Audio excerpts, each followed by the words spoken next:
Suspense.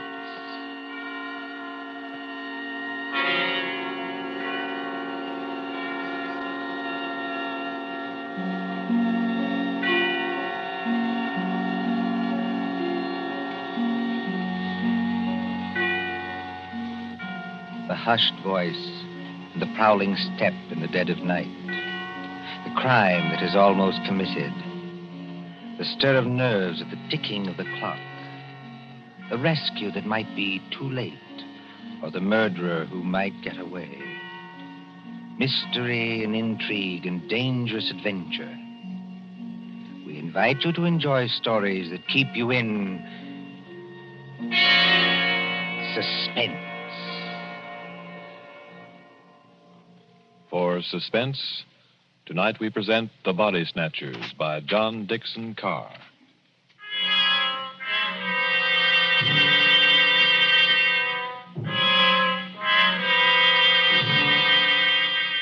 Beware of the body snatcher who prowls after dark.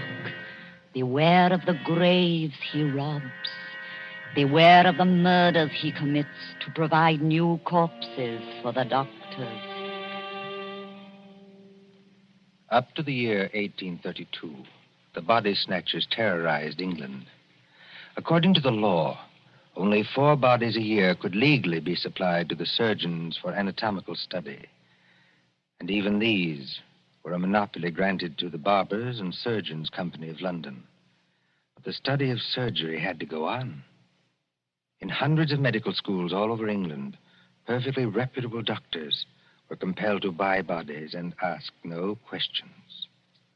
In 1828, burst the scandal of Burke and Hare, who found grave robbing too slow and murdered 16 persons in order to supply Dr. Knox of Edinburgh. And so, out of basic good purpose, sprang the evil of the body snatcher.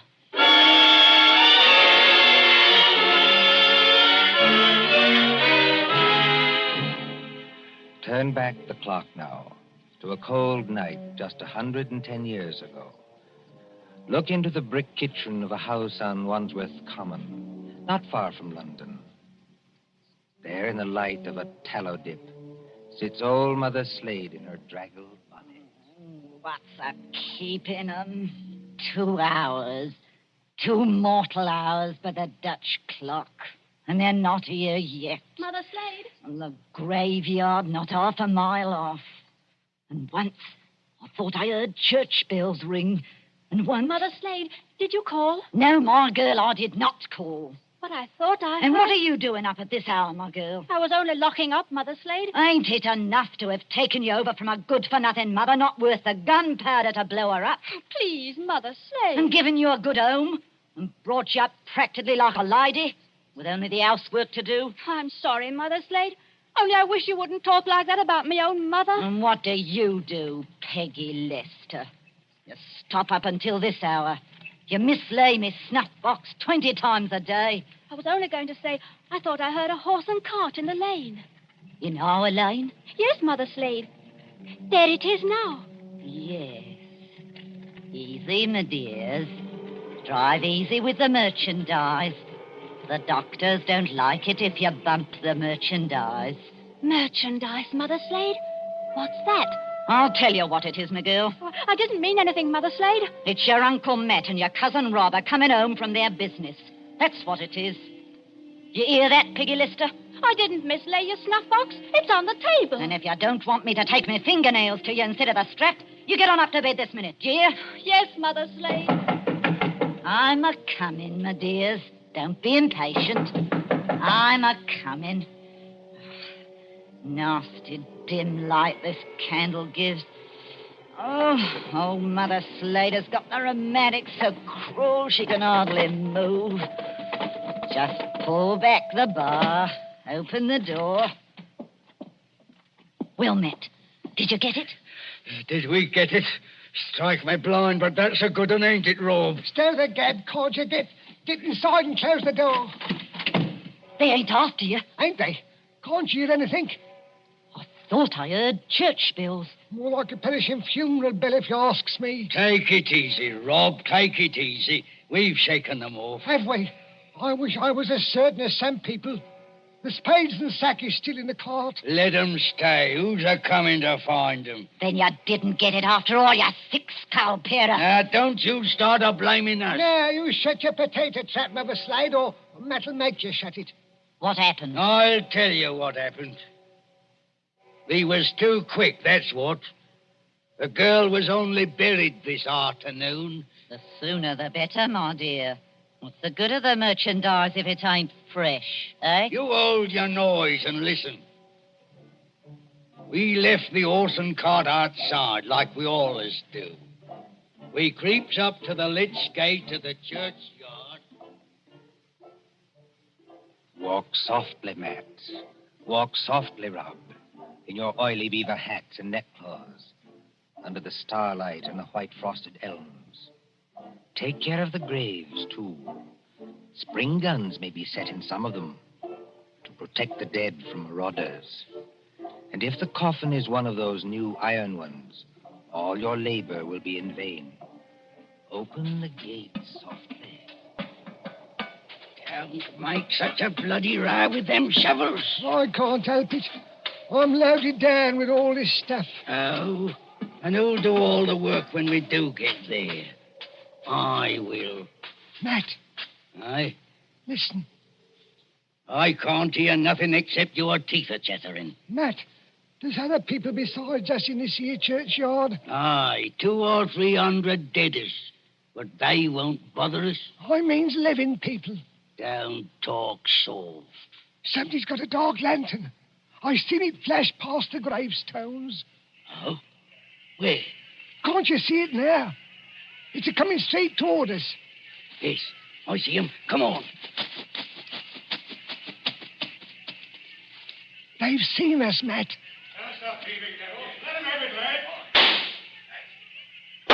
Easy, does it, Rob. Down behind the gravestones. Crouch down. They can't shoot through stone. Matt, it says here, sacred to the memory It's of... the girl's relatives. They've been watching her grave. All the gate, boys. They want to get out now, they'll have to climb the wall. Oh, Struth. If only I had me Barkers. First time in 2 years I've gone without a brace of pistols, and this happens. But you ain't got your barkers, Matt Patterson. I got what's just as good. Give me a shovel. What are you going to do? Charge 'em. This here shovel's got a nice edge. Oh, you daft. They'll have to take time out to reload, won't they? Hear that? Somebody started the bell. That'll bring down every peeler within a mile. If you want a tithing ticket and a neck in a rope, stop where you are. But if you don't want to get scragged before your time, follow me. That's all there is to it, Mother Slade. We went out by the gate, and blow me if they could stop us. You perishing numbskulls. Did they recognize you? No, we had our neckerchiefs around our eyes. And did you do it?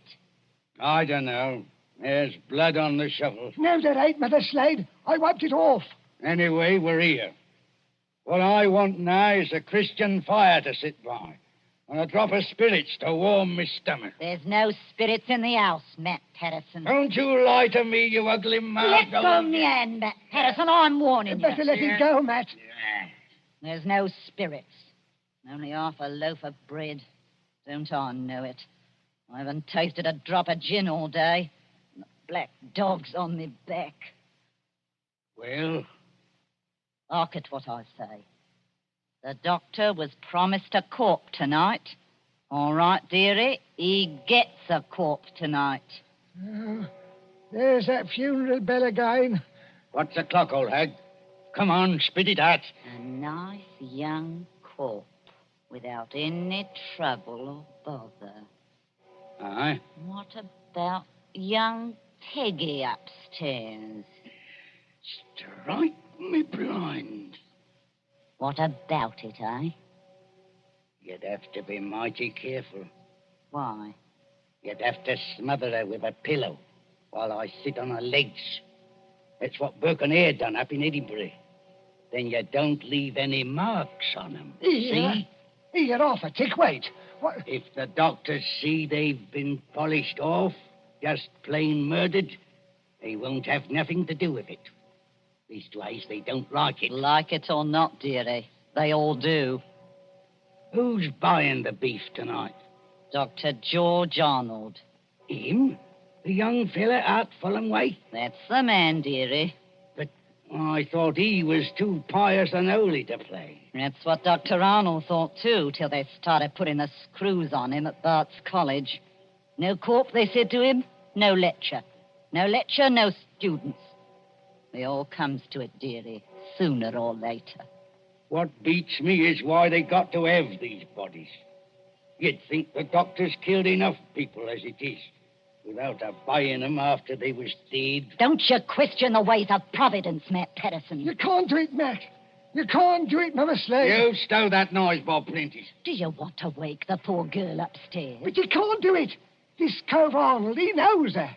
Arnold knows who. He knows Peggy. Peggy fair worships the ground he walks on. Oh. He set her arm once when Mother Slade broke it, accidental-like, and she can't forget him. What's Arnold going to think when he opens up the sack and he finds What can Arnold do? He's bought her, ain't he? He can't go to the police and say he's bought her. Peggy. Peggy Lester. Don't do it, Mother Slade. Don't do it. And how do you two thickheads know what Mother Slade is going to do? You're going to kill her, ain't you? Peggy. Peggy Lester. I thought I heard her moving about upstairs. You did, Mr. Milk and Water. She's on the stairs now. Rob, you're the least to be depended on. Go out and fetch in the sack. Don't do it. It'll bring us all bad luck. Matt, you're a lad after me own heart. You stop where you are and do just as I tell you. Trim the candle. Let's have it all nice and snug. What'll she bring, do you think? 15 guineas. Maybe 20. Maybe more. 20 guineas? Strike me blind. But this is a way of doing business that I like. Listen. Did you call me Mother Slade? That's right, my ducky. That's right, my little pet. Put your wrapper round you and your slippers to keep your feet warm and come right down here to Mother Slade. I'm coming, Mother Slade. I'm coming.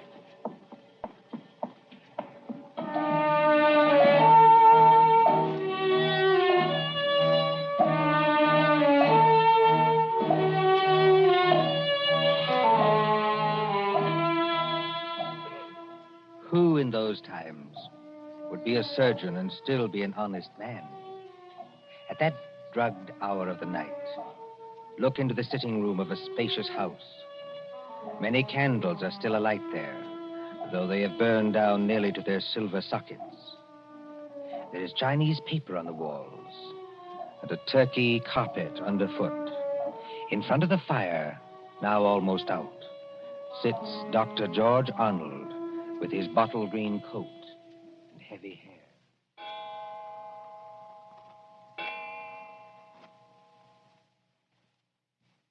Dr. Arnold, sir. I beg your pardon, Mrs. Tancred. Dr. Arnold, sir. It's gone 2 o'clock. Yes, so it has. You've got a lecture to deliver tomorrow, and you'll be all worn out. Why don't you go on up to bed? Mrs. Tancred. Yes, sir? You're a jewel of a housekeeper. I admire you, and I can't do without you, but would you please go away and let me alone? Sure, I'm very sorry, sir. No offense intended. Stop. I shouldn't have said that. I'm thinking too much, perhaps. And smoking too many cigars, if you'll excuse me. Why must they keep tolling that bell at East Hill Church? Why must they keep it up all night? Well, sir, Elsie says the parson told them to do it. Elsie. Wait. Who is Elsie? Dr. Arnold, sir. I know you're always up in the clouds, mooning over books and whatnot, but I did think you'd recognize the name of your own parlour maid. Oh, that Elsie. I see. Well? Elsie says it's because of the murder in the churchyard. What murder? 2 resurrection men. Body snatchers, sir. Oh, you wouldn't know anything about such people. No, of course not. They were caught trying to rob a grave, but they got away. One of them was a horrible big fella. split Willie Kendrick's head open with the edge of a shovel. Is anything wrong, sir? No, not exactly. Well, I thought for a second, seeing how you looked. Did they get the body? Yes, sir. It was Willie Kendrick. His head was split open with a shovel. No, I mean, did these resurrection men get what they were after? No, sir. Thank God. Oh, you may well say that, Doctor. Well, I wasn't exactly speaking in the religious sense, but never mind. Well, Elsie says there are what she calls peelers all over the place. Peelers? Yes, these new policemen. After Sir Robert Peel. And somebody from the new detective police that they're using instead of the Bow Street runners. Well, Mrs. Tancred, I'm going to smoke one more cigar, and then I'm going to bed. Very good, sir. You see, sometimes you give orders, then it's too late to recall them. Whatever the medical practice is, you can't look your conscience in the face afterwards. Then, I can't tell you how or why, a miracle comes along and saves you, and you're free, What was that? Sounds like a horse and cart in the drive, sir. Mrs. Tancred. Yes, Doctor? Will you please go upstairs? Now, make haste. Well, if it's visitors, sir, or even a patient... Mrs. Tancred, you heard my instructions. Obey them. Sir, there's the front door Yes, bell. I heard it. For the last time, go away. I will admit whatever visitors we have. Yes, sir.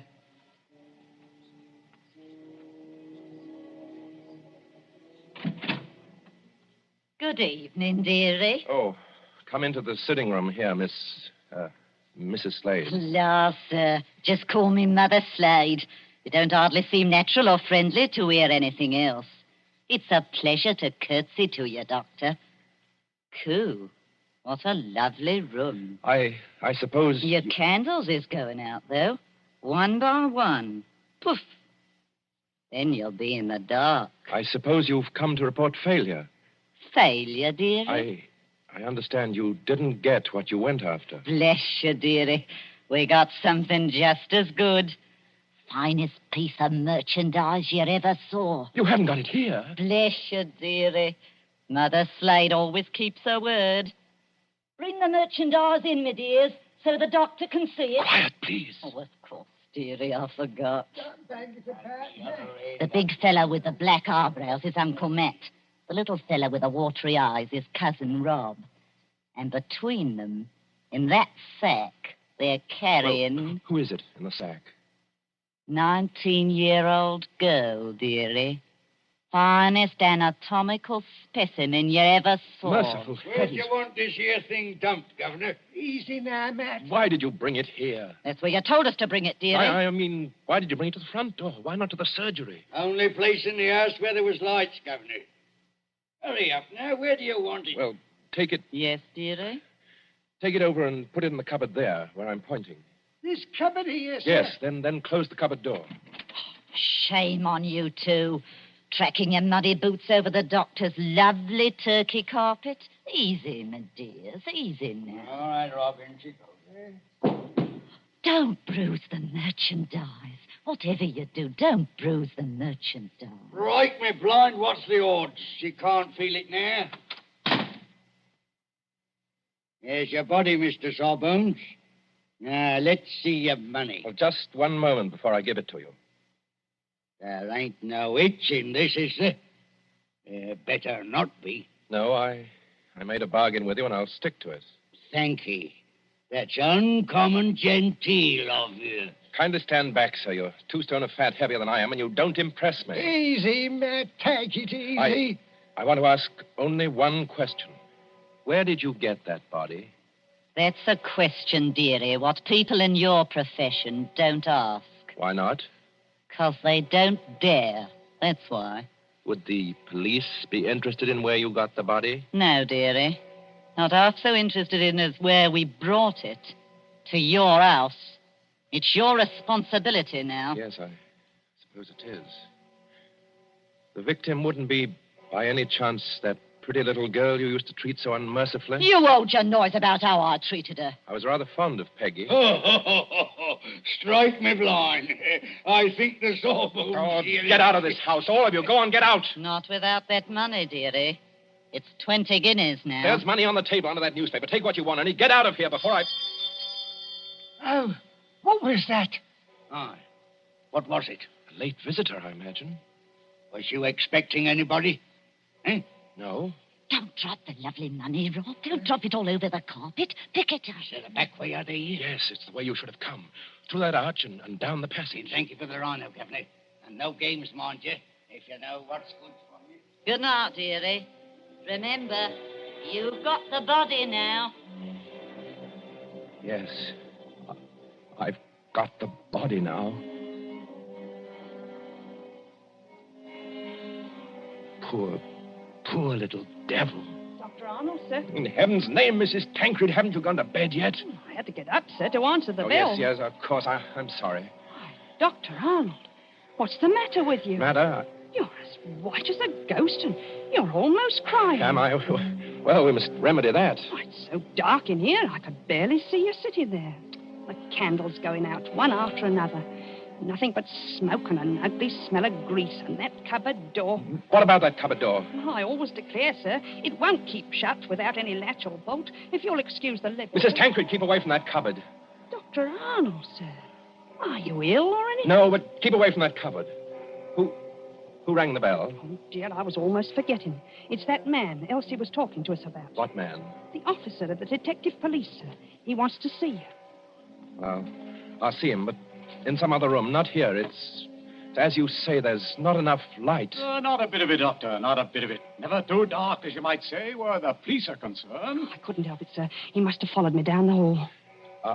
Are you... That's right, Doctor. I'm Stalker at your service. Inspector Stalker. Well, how do you do, Inspector?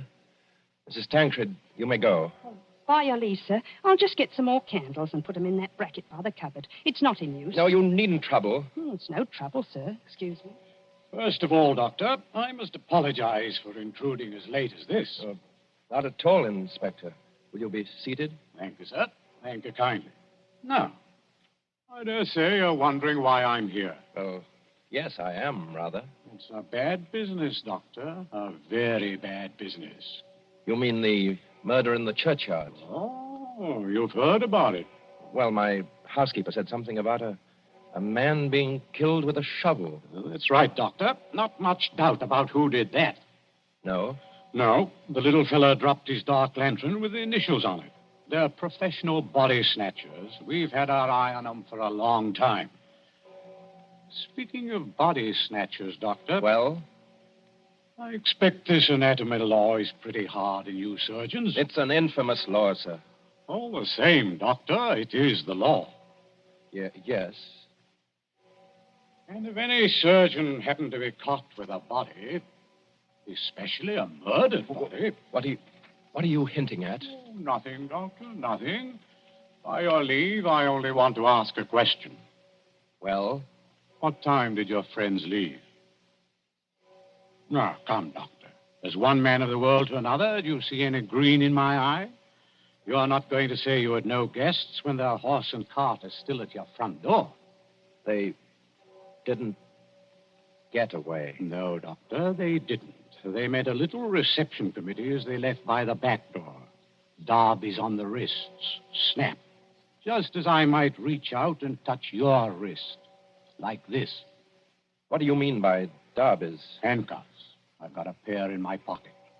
Gags into their mouths. That's to keep them from biting. Look, do we have to go on with this? You already seem to know everything I could tell you. Not exactly everything. I don't know, for instance, where you've hidden the girl's body. You're a very diligent man, Inspector Stalker. Thank you, sir. I try to do my duty. You said a girl? These gin-muddled degenerates have been watched every second since they left East Hill Churchyard. They hadn't a body then, but they brought one here. And there's only one other person who lives in the same house with them. Dr. Arnold, sir. Mrs. Tancred, listen to me. Yes, sir. Must you always break in with the most completely ill-timed entrances at all the worst period of my life? I was only trying to be helpful, sir. That's right, madam. Always be helpful. You had to have some light.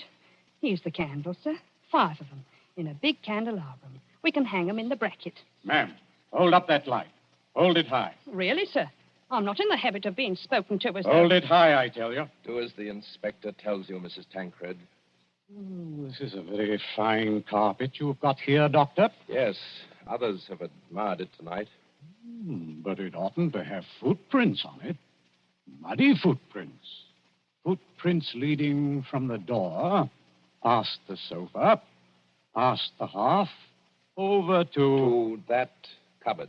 Quite correct. I think that's done it, Dr. Arnold. I think it has, Inspector Stalker. We couldn't have proved anything against you for that churchyard business, but this... Let me open Bluebeard's cupboard, Inspector. Let me be the first to show you what's inside. You wanted a certain body. It appears you've come to the right place. Now, look. Lord Almighty. I'm the body, Mr. Police. Standing up, I'm very much alive. And I'm wearing a nice new dress that the doctor gave me. That I gave you. Don't say anything. Please don't say anything. Stop a bit, miss. Aren't you Peggy Lester? Yes. Just because the doctor has to be so terribly respectable and a girl who's fond of him has to come here in secret. Wait a minute, everybody. Peggy Lester, you're lying. I am not lying. So that's it. Why didn't I guess it? It's the oldest body snatchers trick in the world. Is it? Of course, the old pinch penny like Mother Slade couldn't sacrifice a good household drudge. Of course they brought the body here, instead of taking it to the surgery, where it might get locked up. Could you be persuaded, Inspector, to tell us just what you're talking about? The body snatchers, sir. Well, what about them? They take a living accomplice and put him into a sack and sell him to a green doctor as a dead man. Yes, but see here, They get the best price they can. Then in the middle of the night, that accomplice gets up and robs the doctor's house. And the doctor can't tell us because he's bought illegal goods. I never intended to go through with it. No, young woman? I tell you, I wasn't going to rob the house. They made me do this. I was going to tell Dr. Arnold. When I found out where they were taking me, I pretended to go through with it so I could warn the doctor. They can hurt so much, you'll agree to almost anything. Oh, that sounds like the truth, but it puts me in a funny position and no mistake. Well, your three murderers, Inspector, seem to be leaving. Yes, they're leaving right enough. Trussed up like fowls and under guard.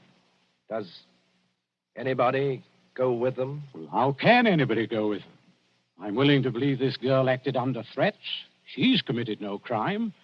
And I don't for the life of me see how we can touch you. Can't touch me? No, sir. And confound you for making me lose a night's sleep. There's no body. You didn't even buy a body. Will you tell me, Doctor, just what crime you've committed?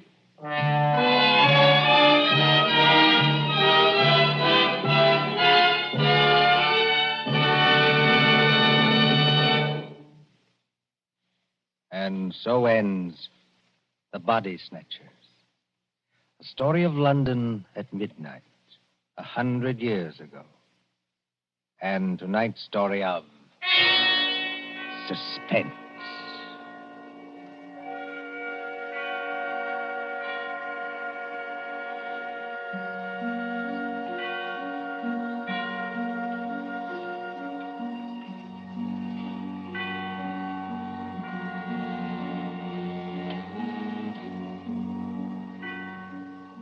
Columbia presents these tales of mystery and intrigue and dangerous adventure for your relaxation and enjoyment. Next Tuesday, there will be another in this series. Same hour, 9:30 Eastern Wartime. William Spear, the producer, John Dietz, the director, Alexander Semler, the composer, conductor, and John Dixon Carr, the author, are collaborators on Suspense. This is the Columbia Broadcasting System.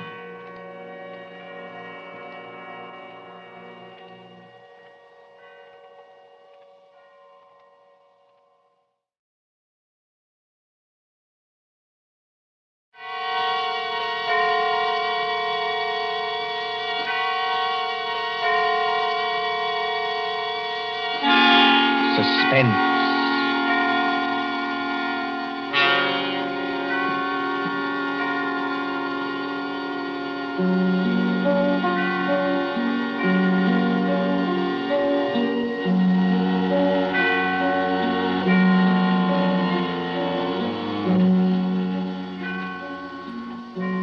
Suspense is compounded of mystery and intrigue and dangerous adventure.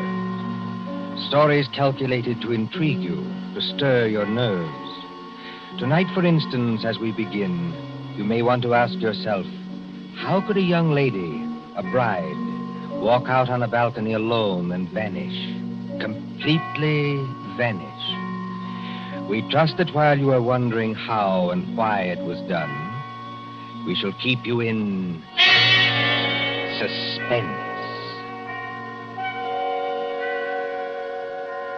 For Suspense, tonight CBS presents The Bride Vanishes by John Dixon Carr.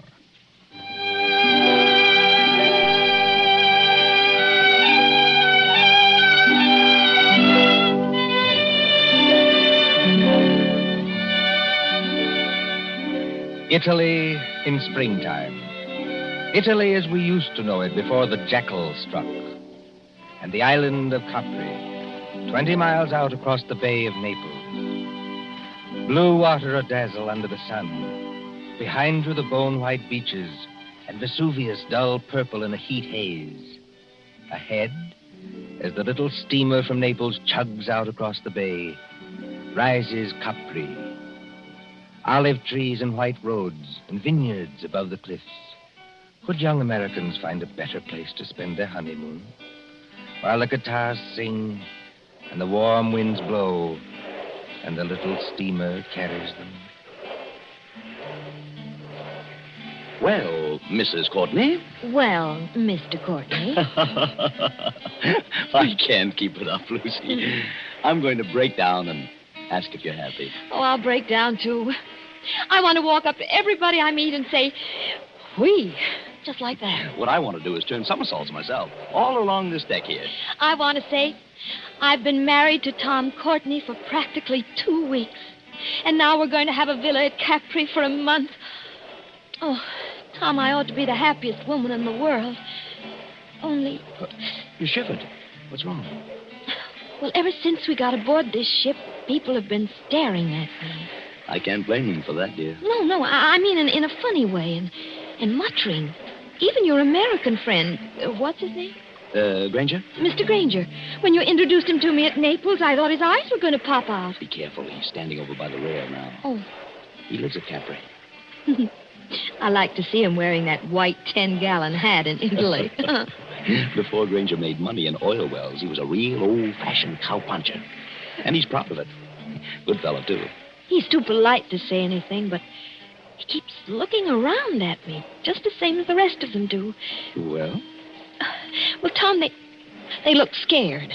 You know, Lucy, this isn't the time to start imagining things. I know. Well, maybe I'm just so happy I'm afraid it can't last. Oh, don't say that. But wouldn't it be pretty awful if something did happen and we weren't together any longer? Wait a minute. Hasn't this ship stopped? Yes. Well, it is Capri ahead of us, isn't it? It can't be anything else. Well, it seems a funny place to stop. No sign of a harbor. Only rocks and little gray cliffs. Oh, Mr. Granger. Mr. Granger.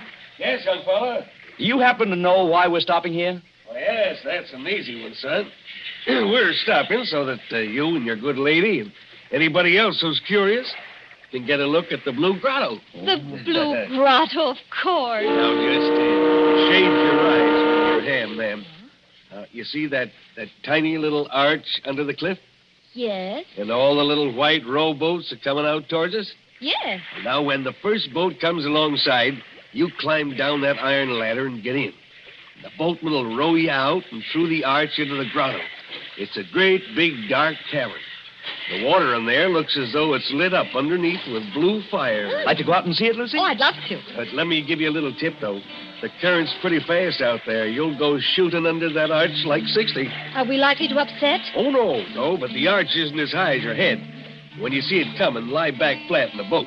That is, unless you want your block knocked off.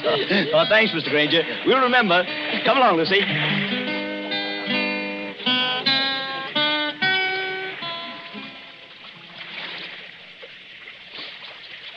Easy on the ladder, Lucy. Don't look round yet. Oh, I'm all right, darling. And just as good a swimmer as you are. I'm in the boat now. Take one more step. Steady. Yeah, there you are. Now turn around facing the boatman and sit down here beside...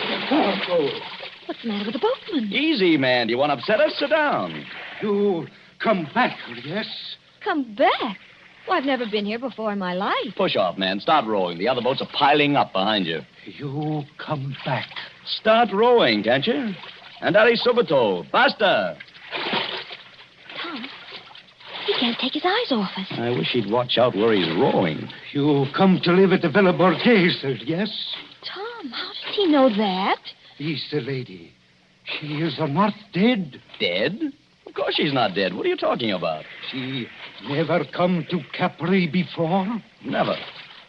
Then I tell you, she will disappear, just like the other one. Disappear? I rest my orders, and I tell you. Tom, aren't we moving rather fast? Yes, that's the entrance to the grotto ahead. I tell you, there was a lady so much like you were on, copping back. Oh, it scared me. Now, look, old man, I don't want to teach you your business, but you've got your back to that grotto. Take a decent lady back where she come from. Do not take her to the Villa Borghese. Down, Lucy. Flat on your back. Down!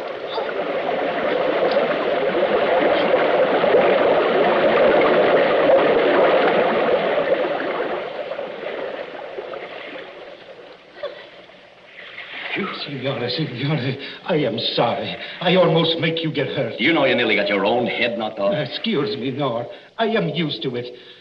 Now, I will roll you round the blue grotto.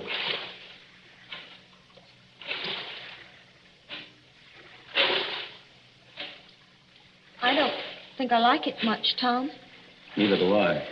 Dark. Except for that blue light under the water. Oh, it's transparent. You can see the fishes swimming. Just a minute, boatman. This lady who disappeared from the Villa Borghese. 2, 3 years ago, she disappeared. You say she looked exactly like my wife? Si, signore. She was going to be married. She was trying on her wedding dress. Her mother and sisters, they were in the room with her. She walked out on a balcony over the sea. You know what I mean, on a balcony over the sea? And nobody ever hear of her again. You mean she jumped over into the sea? Oh, a young girl going to be married. Kill herself. No. And what did happen? Over the back, I do not know. But sometimes they say you can meet her ghost in here. She float just under the water where you can see her and turn over and over. And the wedding veil is still round her face. Tom, let's get out of here. You want to go, yes? Lucy, if this fellow's stringing us along... He's not stringing us along. Then somebody ought to know what this means. If we've inherited a haunted balcony where people disappear like soap bubbles, I say it's too much. Let's get back to our ship and talk to Granger. Yes, boatman, take us back.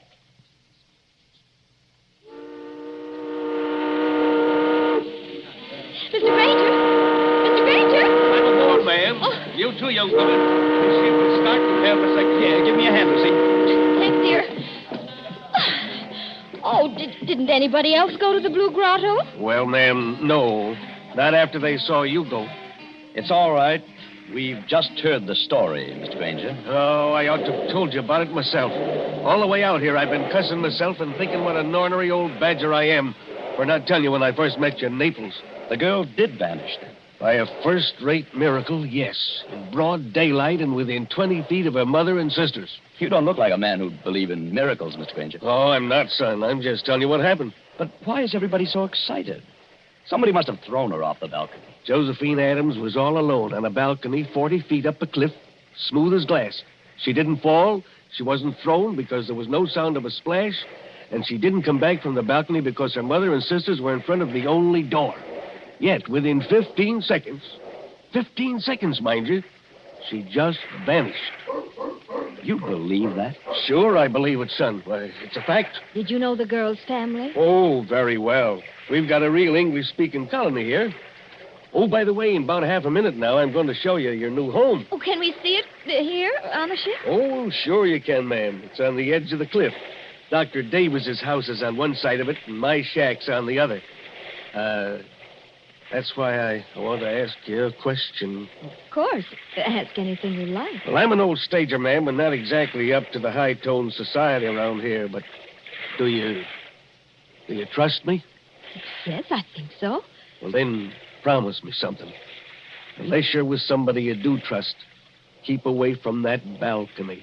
Do you honestly think there's danger? Or... I don't know, son. If I did, I wouldn't have to talk this way. Sounds like a dog barking. I thought I heard it before. What is? A big police dog. And led by a very handsome woman, if you ask me. Oh, Lord, here she is again. Who? The Countess. She lives in our colony. She looks like an American.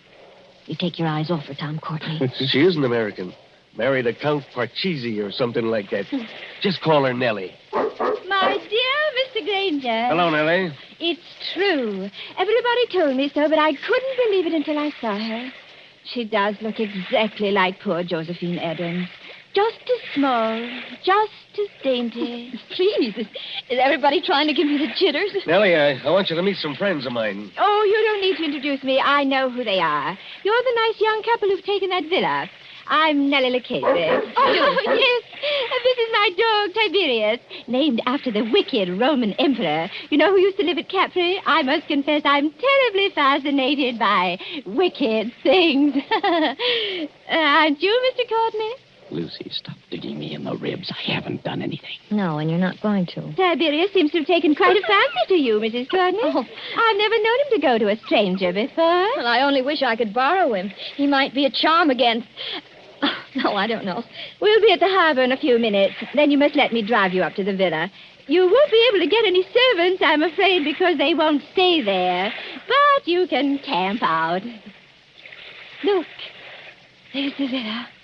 We're passing it now. Where? On the cliff, where I'm pointing. Wait a minute. Well, there must be some mistake. That's not the Villa Borghese. It sure is, son. That's a palace like all the other houses there. And I rented it furnished for about $25 a month. Can't you guess why you got it so cheap, son? If you take my advice, you'll turn around and go back to Naples by the next steamer. Harry Granger, don't be an idiot. Let's have some excitement. Tom is beautiful. Too infernally beautiful, if you ask me. There's the balcony. It's all right by daylight, son. Marble and tapestries and whatnot. But at night, when you got to put out the lights, you start thinking what happened there.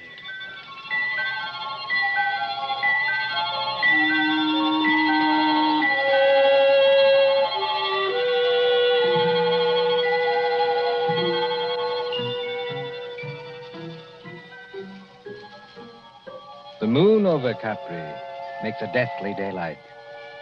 You could see to read on that balcony if anyone went out there. Frosted glass doors open out on it from a big room on the ground floor. Two determinedly calm persons and a dog sit looking at each other. Lucy, stop it. Stop what? Stop looking over at that balcony. I'm sorry, darling. Why are we sitting here anyway? There's an outer room that's much more comfortable. It's like having a toothache. A very little toothache. I may be dense, Angel, but I don't follow you. You put your tongue against the tooth to see if it'll hurt. You know it will hurt, but you go on doing it just the same. Well, that's us. Maybe you're right. Oh, Tom, did you ever think we'd have a lovely house like this? Yeah, the house is all right, yes. Then they have to go and spoil everything. Our honeymoon. With this blasted Tommy rod about... Tom, you're as jittery now as I was this afternoon. Oh, even Tiberius is jittery. Yes, I guess I am. Easy, boy. Easy. Well, there's whiskey on the table. They call it Vicky here. Mix yourself a drink. Oh, in a minute. Not just now. Lucy, there's nothing wrong with that balcony. Suppose you walked out there this minute. I've had a horrible longing to try it. Just because I know I shouldn't. Well, nothing could attack you. All you'd have to do would be to yell. That'd bring Mr. Granger out on his balcony like a shot. And the neighbor on the other side of us would... Well, who is on the other side, by the way? A loony doctor. A what? A specialist in brain diseases. Dr. Davis. He's English. Listen. It's somebody in the outer room. Easy, Tiberius. Easy. Tom, I'm afraid. It's all right, darling. You hold Tiberius's collar while I open the door. We don't want him to fly at anybody. We're going into the other room and stay there. Ready? Yes.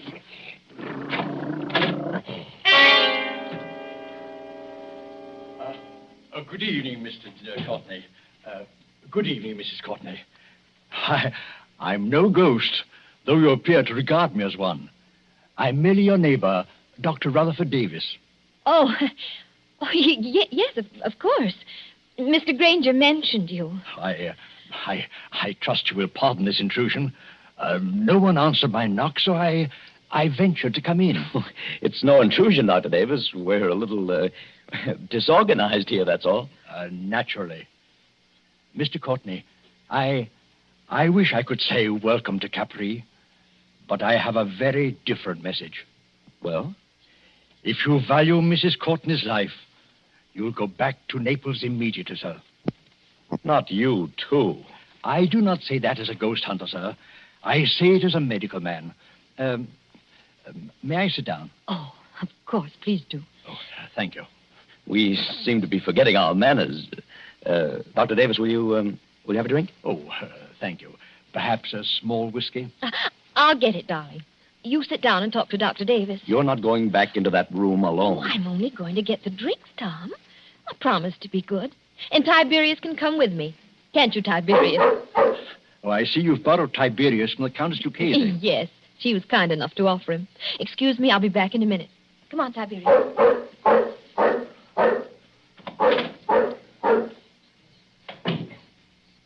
I hope this is all right, Doctor.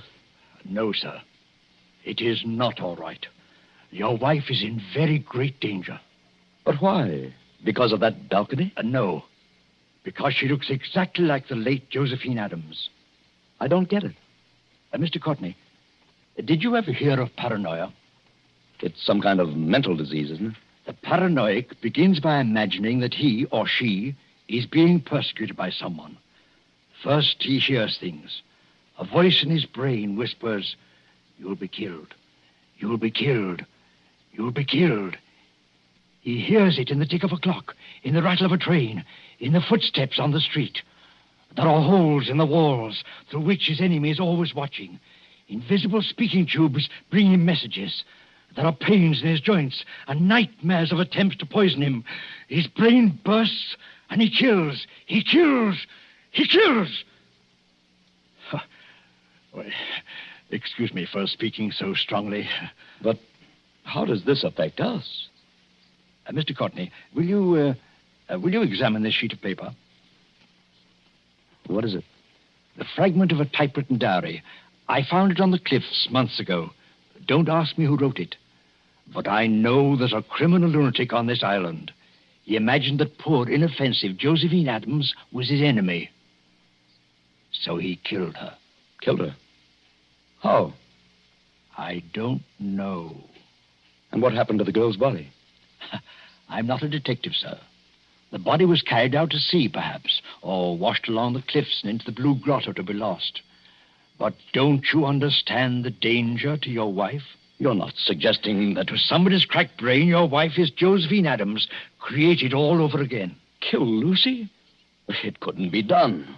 It was done, my friend. Listen. It sounded like a dog howling. Mrs. Courtney is rather a long time in getting that whiskey. She wouldn't go near the balcony. She promised not to go out on the balcony. People do very perverse things, my friend, when they know they shouldn't. Lucy! Lucy! That seems to be Tiberius out on the balcony. I can't see anything else from here. She's gone. She's gone. She's gone.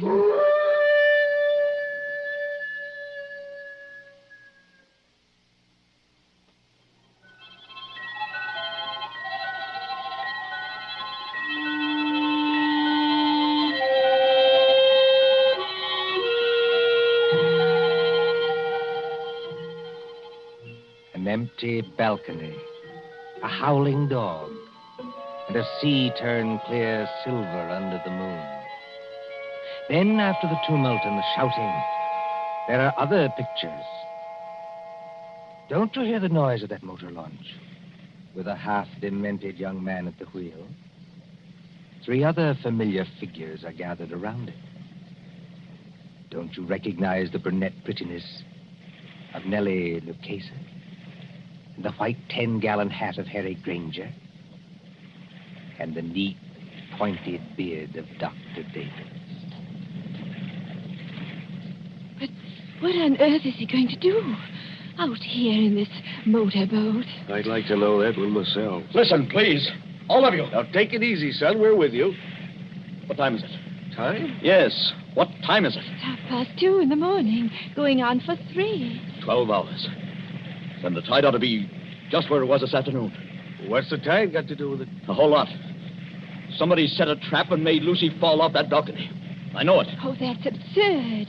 If Lucy's been carried out to sea, there's nothing we can do about it. But if she's been carried along with the current and into the Blue Grotto... Blue Grotto? One moment, sir. You're not proposing to run this big launch under that arch after dark? Yes, Doctor. That's just exactly it. Go on. Do it. I'll back you up. Let's have some excitement. It'll be exciting enough, I assure you.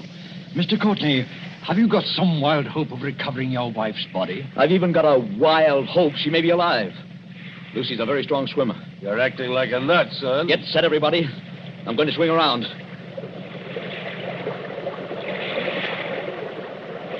We're in the current now. Better hold tight. I've got to duck my own head when we go through. Everybody else squat down. I still protest against this. Don't you understand, Mr. Courtney? Get ready. Here we go.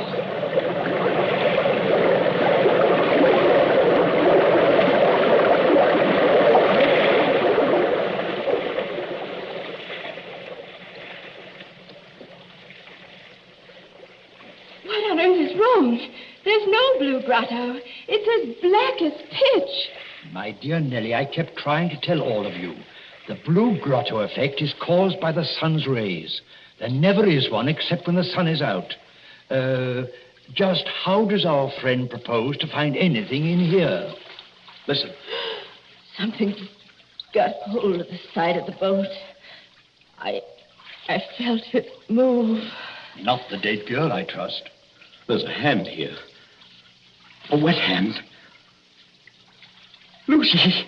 She's not alive. Mr. Granger, help me lift her up over the side. Easy now. Don't tip the boat. Oh, Lucy. Lucy, are you all right? Tom. Are you all right, Lucy? Can you hear me? All right. I'm just exhausted. I got in here. Couldn't swim out against the current. Now, don't try to talk. I've got to talk. I'm going to faint. Tom, who's with you? Only our friends. Who's with you? Is the murderer with you? I was just wondering the same thing. To be shut up in the dark at 3 o'clock in the morning with a criminal lunatic. Who spoke then? Now, Lucy, don't hold me so tight. Let go, dear. I'll get the boat started and have you out of here in a second. Who spoke then? Only Dr. Davis. Tom, I've got to tell you. I know how that girl, Josephine Adams, died. Almost killed me. Has anybody here got some brandy? Or a flashlight? I have a flashlight, my friend. Will you allow me, as a medical man, to examine Mrs. Courtney? You better keep back for just a second, Doctor. She's hysterical. Give me the flashlight, please. I walked into the other room. Nobody with me. All alone except Tiberius. Yes, Lucy? Somebody called my name. From the balcony, I thought. Very softly. Mrs. Courtney said. Mrs. Courtney. Did you recognize the voice? Yes. That's why I went.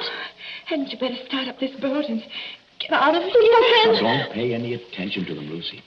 Nobody can hurt you now. I went out on the balcony. It was bright moonlight. Bright as day.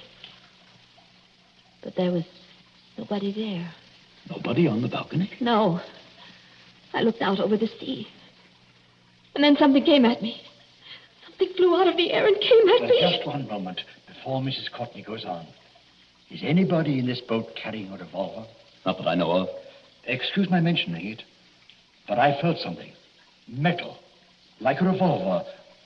Brushed past my hand. Oh, it was only the flashlight. Excuse me, it was not a flashlight. Mr. Courtney's got the flashlight. Would you please let Lucy go on and finish? Lucy, you were on the balcony and something came at you. Yes. Like a snake. Sideways. Out of the air. It went over my head. Fastened around my neck. It was a rope.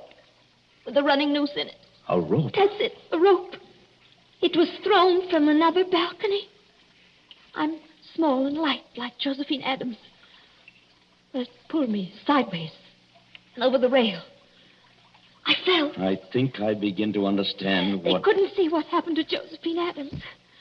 Frosted glass doors to the balcony, so they couldn't see. Now, take it easy now. You're perfectly safe. But is she perfectly safe? The murderer let her fall on the rope. But the rope was jerked tight long before she struck the water. That broke her neck. Then the murderer lowered her softly. So there wasn't any splash. And the current took her away, rope and all. That's it. It would have happened to me. Only the rope must have slipped through the murderer's fingers. Through whose fingers? What did I tell you? Somebody in this boat has got a revolver. Who's overboard? Somebody went? Switch on that light, my friend, and shine it on the water. All right, Doctor. There's your light. Look at it. Turning over and over. The water in the blue grotto is red now. Tom, stay close to me. Oh, it's all right, Lucy. I swear you're safe enough now. Did he shoot himself? Yes. Did who shoot himself? Who had a balcony exactly like ours on the house next door? Who began life as a cowpuncher and would have known how to use a lasso? Yes, and knew Josephine Adams well, and got it into his maniac's head that Mrs. Courtney was Josephine Adams all over again. Harry Granger. Look. There's his 10-gallon hat floating away.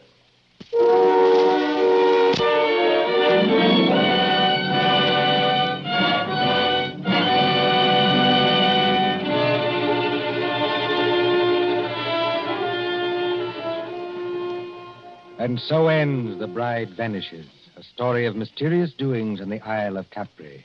And tonight's story of Suspense.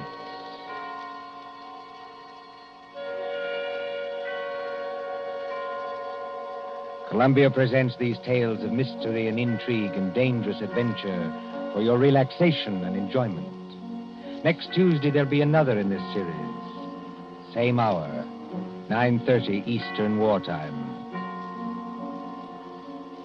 William Spear, the producer, John Dietz, the director, Alexander Semler, the composer-conductor, and John Dixon Carr, the author, are collaborators on Suspense.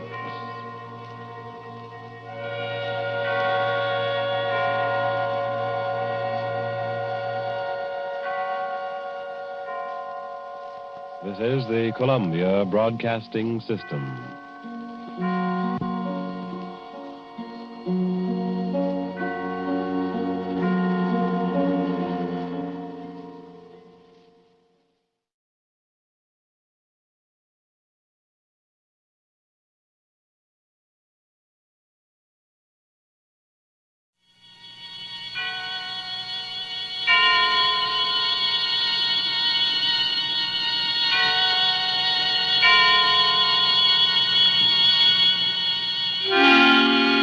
Suspense.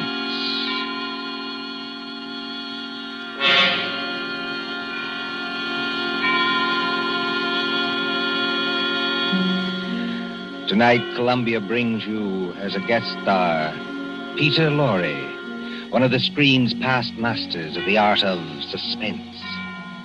Suspense is compounded of mystery and intrigue and dangerous adventure.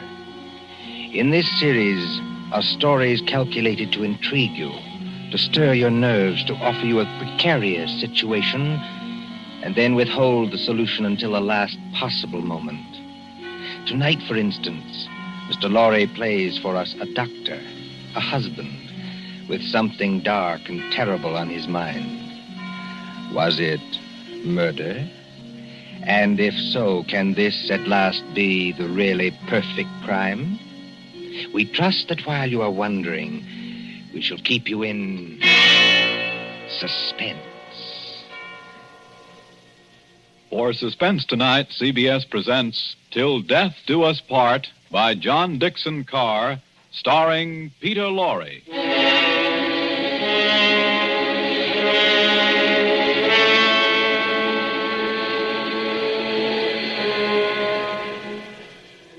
Late one night in December of 1941, a man and his wife sat beside the fire in their country cottage.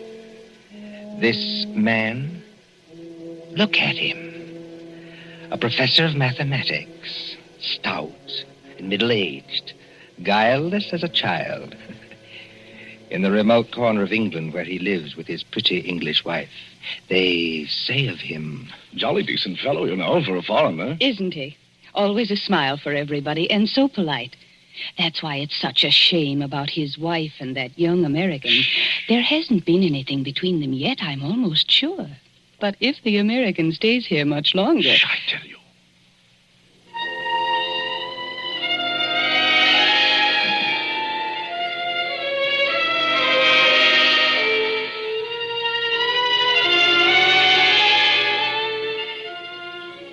A happy man, this Professor Kraft. His cottage in the country is rather isolated. 3 miles from the nearest house. No electricity or central heating or telephone. And on December nights like this, a great wind comes rushing off the Sussex Downs. It rattles at the windows, growls in the chimney, and makes unsteady the oil lamp on the table. Professor Erwin Kraft sits before the fire in a snug, book-lined room. And across from him, sewing, sits his young wife, Cynthia. A domestic scene. A very domestic scene. Oh, my pet, this is wonderful, isn't it? Oh, so nice and cozy. How I enjoy our little home. It's a pleasure to be indoors on a night like this, isn't it? Yes. Did my darling have a good day? Just about as usual. No adventures, huh? Not exactly. I walked into the village. Walked? Oh, I really blame myself for burying you out here. I ought to get your car. That's not necessary, thanks. Come now, come. Did something happen to upset my little pet today? No. You know, darling, I look at you and I marvel. You marvel at what? At a wife who can actually blush. Yes, with a skin so fair and a conscience so transparent that she can actually blush. I wasn't blushing about... About what? About anything you might be thinking. It's your horrible habit of putting everybody else in the wrong. Oh, but the neighbors don't think that about Papa Croft. Neighbors don't have to live with you. I do. And you mustn't scratch either. Not when we are so snug here, so cozy. And the kettle on the fire's nearly boiling, and the rum is ready, and the lemon juice, and the sugar for her medicine. Oh, and must I drink that stuff? I don't like rum. But you have a cold, darling. I haven't got a cold. Really, I haven't. Now, darling, twice today I heard you cough. Now, you are going to take your medicine, Cynthia, and take it here and now, and not offend your clumsy old husband by refusing. Why do you keep on treating me like a girl of 16? I love to treat you like that, Cynthia, because I cannot fathom your thoughts. You lock up your thoughts, and that is a dangerous English habit. You see, thoughts accumulate and won't be stifled. And sooner or later, when you least expect it... Well, look out. The kettle's boiling over. So it is. Oh, and please lift it down from there. Of course. I apologize. My darling. There. For a second, you know, you almost frightened me. Huh? I frightened you? I suppose it's foolish. Well, here we are, my dear. Here we are. Now, see, I put 2 tumblers on the coffee table. And now, a spoon in each, so that the heat doesn't crack them. My dear, must you give me so much rum? Can't I have the small one? But we have to cure that cold of yours, Cynthia. Now comes the lemon juice. Yes. And now comes hot water to the top. Here we are. And 2 lumps of sugar for each of us. There you are, darling. Now let's drink up, huh? Erwin, listen. I didn't hear anything. I did. It came from that cupboard over there. It sounded like your accordion. Oh, that's nonsense, darling. That's nonsense. There it is again. Well, that's only the wind. Or perhaps a rat that got into the cupboard. Erwin, I'm terrified of rats. Go and kill it. Would you mind? Oh, you really sit very heavy labors, my sweet, for one of my weight. Well, if you insist, all right. Well, I'll take a good heavy poker from the fireplace. And, of course, it means a little trip to the cupboard. Erwin, never mind. You haven't changed your mind, have you? It'd probably run out across the floor. Come back. Wouldn't run very far, I'm sure. Well, again, if you insist. I can't think what's the matter with me tonight. No? No, You're sure nothing upset you in the village today, huh? certainly not. How about this young American, that fledgling doctor? What's his name? You mean Dr. Craig? That's it, Dr. Craig. Dr. Craig. Didn't someone say he was leaving today for London and then back to the States? I believe so. That's what Lady Randolph told me. And you didn't say goodbye to him? Certainly not. Wow, that wasn't kind of you, darling. That wasn't friendly. What's the matter? Don't you like my nice hot rum drink? No. But you'll give me no peace till I do drink it. That's right, darling. That's right. Now, take it down like a good girl. I'm keeping you company. See? Oh, how pretty she looks. With her yellow hair in the firelight. And her red mouth. And her light little hands. Very pretty. Oh, there is just one other thing, Cynthia. I gave you a letter to post this afternoon. Did you post it? Yes. Registered? Yes. And did you notice to whom the letter was addressed? Everybody notices the address on an envelope. It was to some Mr. Hatherby at Market Shepherd. That's right. But I don't know who he is, if that's what you mean. Oh, Mr. Hatherby is the coroner of this district. The coroner? That's right. That's right. But is there any reason why you should be writing letters to the coroner? Well, there will be tomorrow morning. We have been just drinking poison, my love. Why do you drop your glass, darling? I don't believe you. No? This will interest you, Cynthia. You were a trained nurse, and weren't you, You see, the poison was aconite, monk's shoot. No. Yes, homegrown in our own little garden. You know, 1/16 of a grain has been a fatal dose. There's no telephone here. No car, not even a neighbor. Exactly, my angel. Take your hands off me. Let me get up. No, my pet. In about 5 minutes, you see, the first symptoms will come on. Symptoms? Yes. Our throats will grow dry.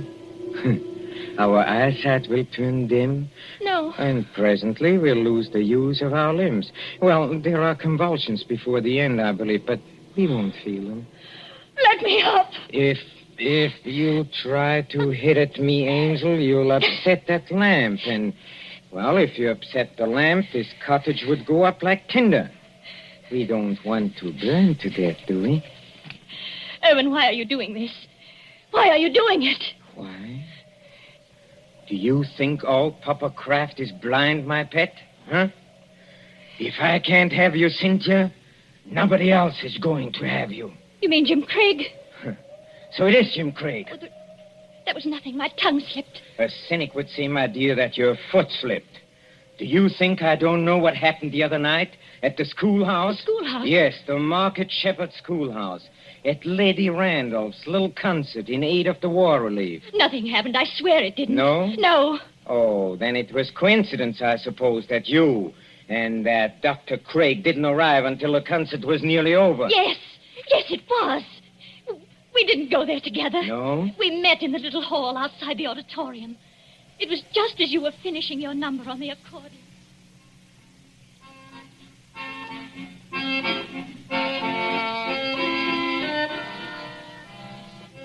Oh, I beg your pardon. It's so dark here, I almost bumped into you. Isn't that Mrs. Craig? Yes. Good evening, Dr. Craig. We seem to be late. Very late, I'm afraid. I was detained on a case. I didn't feel like coming here at all. Oh, just a moment before I open that door for you. Won't it look a little funny, our arriving here together? Funny? Why should it? No reason at all, only... Cynthia, listen to me. Do you know, Dr. Craig, that's the first time you've ever called me by my first name. I did want to have a word with you somehow. Of course, you've heard the news. What news? Well, on the radio for the past couple of days. Oh, we're too far out to get much news, and my husband isn't interested. He isn't interested.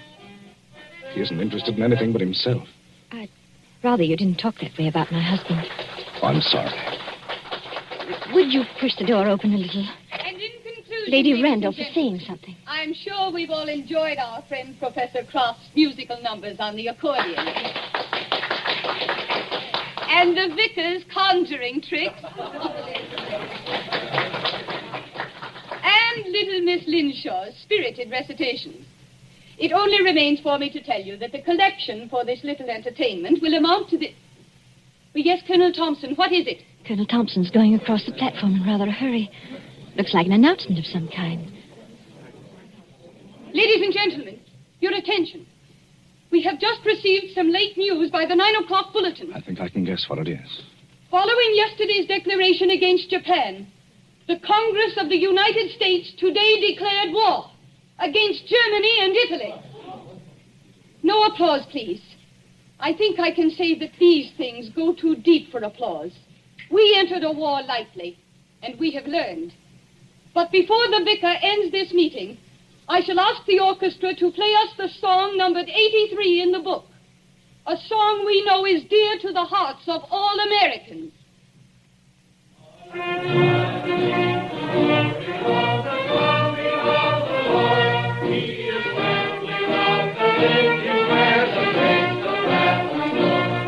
Close the door, Cynthia. Jim, this doesn't affect you. Naturally it does. You won't be leaving England. Probably in a very short time. They'll be needing doctors. But does a formal declaration of war make any difference? What does it mean to you? What does it mean? I can't explain it, Cynthia. It's all in that song. If they're going to need me, I'll go back. But can't you do just as much good here in England? I don't know. That depends on what the army says. And doesn't anything depend on what I say? We haven't got much time, Cynthia. That crowd will be out in a minute. Yes. And we won't admit it, will we? Admit what? Admit how we feel about each other. I haven't said... Nor I. I was only talking about what we were thinking. No, we won't admit it. You say you can't explain about the war. I can't explain about this. Don't try. It's better this way. Erwin's been very good to me. And he's such a childlike person. Yes. Everybody likes him. Oh, he has his tempers, and he's not easy to live with sometimes, in spite of what they think. But I can't do anything to hurt him, because he'd never do anything to hurt me. Never, never, never in the world.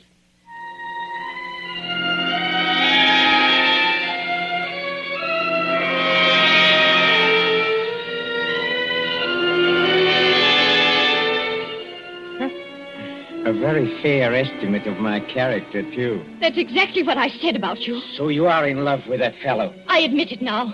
Yes. Tell me, darling, do you feel anything yet?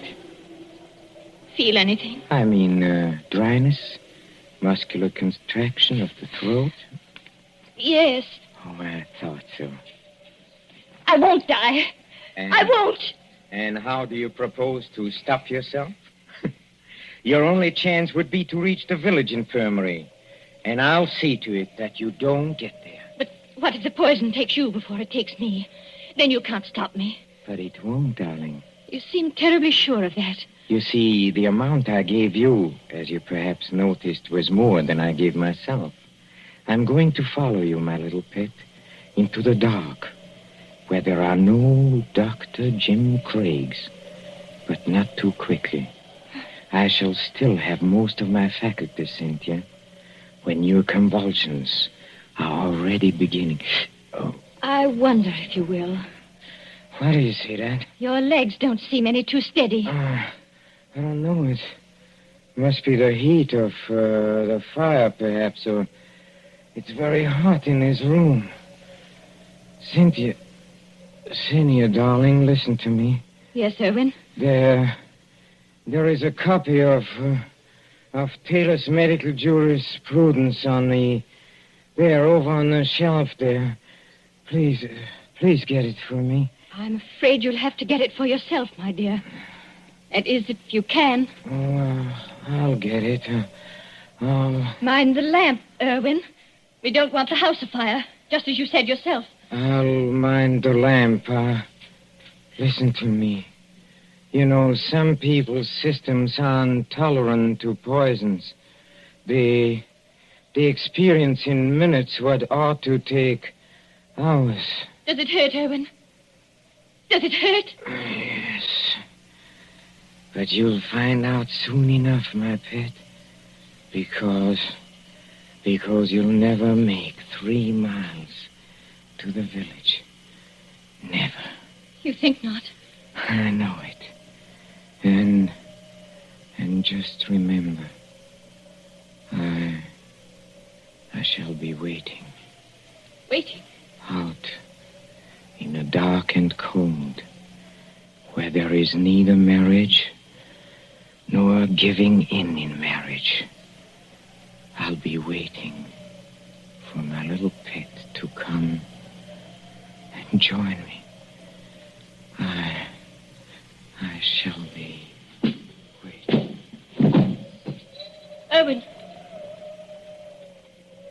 Erwin! Oh, I hate you. I loathe you. I'm afraid of you. But I don't want you to die because of me. And yet, you are dead, Erwin. But I'm not going to join you.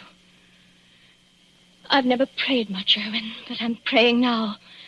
Whatever comes over my wits and makes my senses weak, give me strength enough to get to the village. Just give me strength enough to get to the village.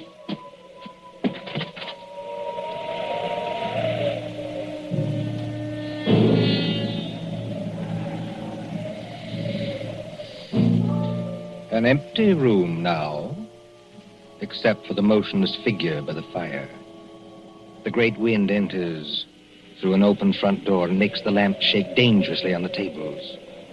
The whole house creaks. Otherwise, it is very quiet. Suddenly, the corpse sits up. Professor Kraft looks pleased, doesn't he? Very pleased. Very alert as he moves over to a certain cupboard door. Well, and now I think the real fun can begin. Patience, my friend, while I open the cupboard door. Well, there we are. I hope you haven't been too uncomfortable, Dr. James Craig. I'm all right, thanks. So you managed to get the gag out of your mouth, huh? I managed it, yes, just now. I'm too late. Well, you are still securely tied up, I'm glad to say. You know, you gave me several very, very unpleasant moments, young man, when you when you got your foot on that accordion. Did I? Well, Cynthia thought you were a rat and wanted me to kill you. You know, she shows very good sense sometimes. I could hear both of you talking. Thanks very much. Oh, of course, you could, of course. Excuse me, please. I forgot that. Yes, and I could see you, too, through a crack in the door. Well, you were intended to see us. But now, come on. First of all, I'll drag you out of here. Yes, let me take you. Yes, sir. Now we can sit down and have a nice, cozy little chat, huh? How much aconite did you give Cynthia? How much? Oh, about 2 grains. 2 grains? Well, then she can't possibly... No, she can't possibly live until morning. But she can live long enough to testify that she saw me die. And how much poison did you take yourself? I? None. None at all? No, none at all. But you mixed those drinks out of the same materials. I saw you do it. Well, but there wasn't any poison in the rum, young man. You see, 2 lumps of sugar steeped in aconite were dropped into Cynthia's glass. I marked them, and I didn't make a mistake. Can you see the beginnings of Papa Croft's plan? Why, you... You see, Cynthia left the door open, my friend. And there is a very strong wind blowing tonight. Well? Just observe how it lifts the table covers, flutters the magazines, makes the lamp tremble. I shouldn't be surprised, you know, if one of those lamps blew over. A fine crash in a sheet of flame, huh? And when they come here tomorrow morning, after Cynthia's testimony in my letter to the coroner, they'll expect to find at least a few charred bones among the ruins. And, of course, they must find some remains. Whose remains? Yours. Yes, you've got me tied up pretty well, haven't you? And now, you see... Now comes the best. You were last seen going towards the railway station, to London, and then to America. Nobody will inquire after you. Except Cynthia. That's right, except Cynthia, who will be dead. That I waylaid you and brought you here while Cynthia was in the village will not be known to our good coroner, and I shall disappear. What do you think of it, young man, huh? I think it's rather good, huh? You're going to let me burn to death? Yes, and I shall enjoy the necessity. By the way, too bad you missed my performance at Lady Randolph's concert. It was very nice. But, then I think you were otherwise occupied. You could call it that? Occupied, I think, in making love to my wife. You hurt my vanity, young man, and you are going to suffer for it. I never made love to your wife. No? No. But I don't suppose you could possibly believe that. Are you already begging for mercy? Now, come on. Are you begging for mercy? No, I think not. Dr. Craig, I don't like the way you're taking this. I really don't. Don't you? No. You ought to be afraid. All decent men should be afraid. And no man is heroic when he sees death coming. But you are as white as a plate. You can't take your eyes off me. And you seem to be expecting something. Maybe I am expecting something. You are? Well, I think I can persuade you to tell me what's on your mind, my friend. If I use the poker out of the fire, huh? You see, I'm a mathematician. I leave nothing to chance. Do you hear that, Professor Kraft? A car has stopped out in front. Well, they won't come in here. But of course they will. It's probably the Home Guard. Look, you fool, you've left the front door standing wide open in a blackout. Don't be childish. Do you think to upset me with that? Something's upset you. Take a look at yourself in a mirror. Huh? Nothing. Nothing can upset my plans now.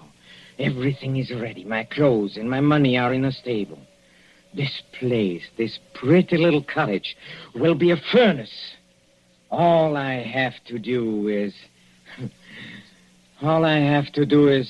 pick up that lamp. You see, like this, and something is wrong with me. Oh, you're not acting this time, are you? You're not pretending now. You You swine! What have you done to me? I have done nothing. You have done something to me. I can feel it. There is sweat all over me. My throat is choking. This way, Lady Randall. Through the gate and up the path. That sounded like my wife's voice. It was Cynthia's voice. What is wrong with you? A person would think you were drunk. I'm sorry, Lady Randall. Stopping me in the road and asking to be taken to the infirmary at 80 miles an hour, and then finding there was nothing wrong with you. But it can't be. It isn't possible. Oh, but it is. You see, your plans didn't include the fact that Cynthia doesn't like rum. Remember, you poured a very large drink for her and a small one for yourself. And you filled both glasses with hot water. Oh, remember when she got you to leave her and come over to this cupboard? Yes. She changed the glasses then. You're the one who swallowed the poison, 2 grains of aconite. No. Help me. Please. Help me. Nothing on earth can save you. Help me, please. In the name of pity, please. Please help me. Nothing on earth can save you. Please. No. You won't. Then I'll show you. I'll take you with me. I'll take everybody with me. Where are you going? I'll get that lamp. I'll take you with me. Why, look at you. You can't even see. You're blind. You're staggering straight into that cupboard. I'll take you. I'll take you with me. I'll take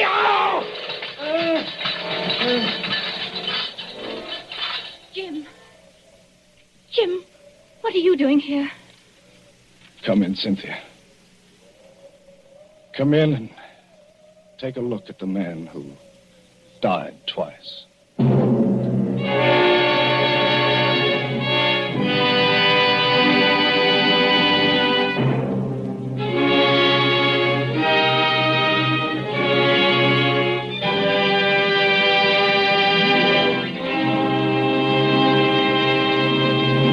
And so ends Till Death Do Us Part, starring Peter Lorre.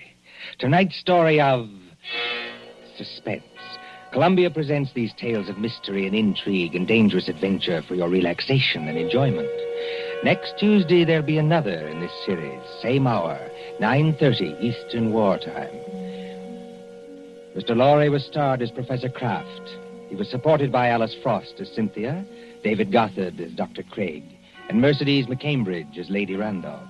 William Spear, the producer, John Dietz, the director, Bernard Herrmann, the composer-conductor, and John Dixon Carr, the author, are collaborators on Suspense.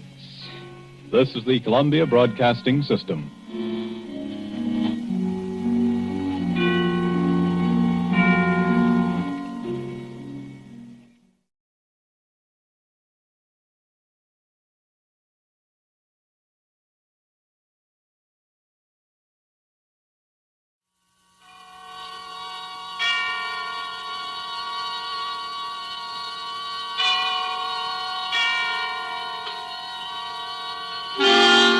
Suspense.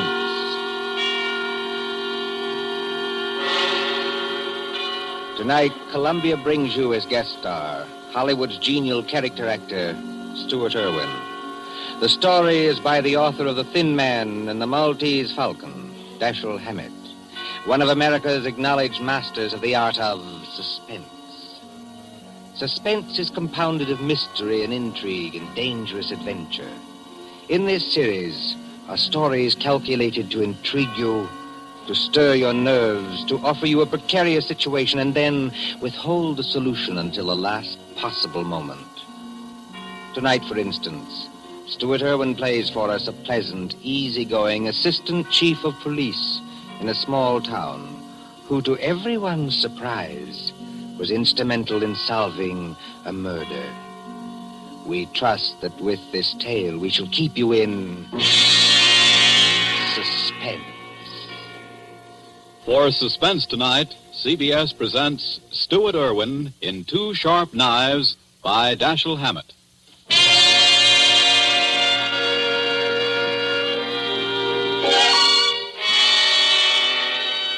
Shortly after 2 a.m., a poker game had just broken up at Ben Camley's, the doctor coroner of Deerwood City. Scott Henderson, Deerwood's chief of police, and Wally Shane, his assistant, were standing outside. Where are we heading for, Scott? Let's walk across the street, Wally. Railroad station. Gee, aren't you afraid of the excitement, Chief? Don't you think that watching the 211 come in is apt to be too much for your blood pressure? Well, if it is, Wally, you can always carry on. You've been a pretty good imitation of an assistant to me for some time now. Yeah? Yeah. If anything happens to me, you'd be the chief. Don't worry. Won't be any harder for you to fool the public as chief. Hi, Elmer. Howdy, Scott. Hi, hello, Wally. Kind of late for you boys to be around, ain't it? No, I don't know. We sort of figured we'd put the town to bed tonight. How's the 211? On time? Right on the nose. She ought to be blowing for the bend in just about 3 seconds now. Yep. What'd I tell you? It's her now. You expecting anyone on her, Scott? No, Elmer, I'm not expecting anyone.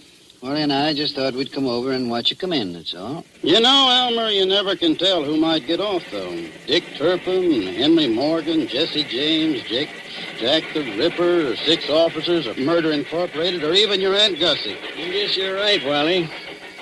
Well, here she be. Pardon me, gents, but I gotta be rolling the wagon out to the baggage car. Hi, Elmer.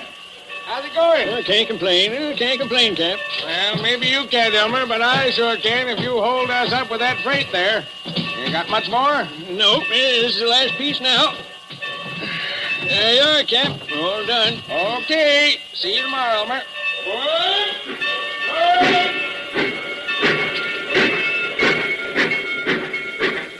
Hey, Scott, do you see what I see? I mean, do I see the man who just got off that train? The answer's yes. Well, he's a ringer for the guy we got a picture of. That is the guy. Well, then, what do we do now? We take him, Wally. My car's at the corner of the alley. But, Scott... We'll tail him up the street. Okay, Scott. There he goes now, over toward the taxi stand. Come on. Let's follow him.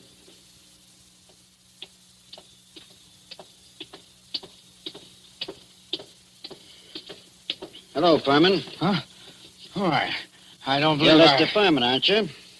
Yes, I am. Philadelphia? Yes. I'm Scott Anderson, Chief of Police. What? Chief of... What's happened to her? Happened to who? Oh, no, you don't. No. Let me go. Oh, no. You think you can pull that sort of stuff with me? You're Scott, very let me much get a mistaken. crack at that Now, mug. let me Oh, no. Wait a minute. No. Wait a minute, Hold it, gentlemen. Wally. Well, Furman? Well, I'm sorry. For a moment there, I thought you weren't really a policeman. Thanks. It's nice to know I look almost human. Yes, it was silly of me. I'm sorry. Well, let's get going now before anything else happens. Okay, Furman, get in the car. I'll drive, Scott. In you go.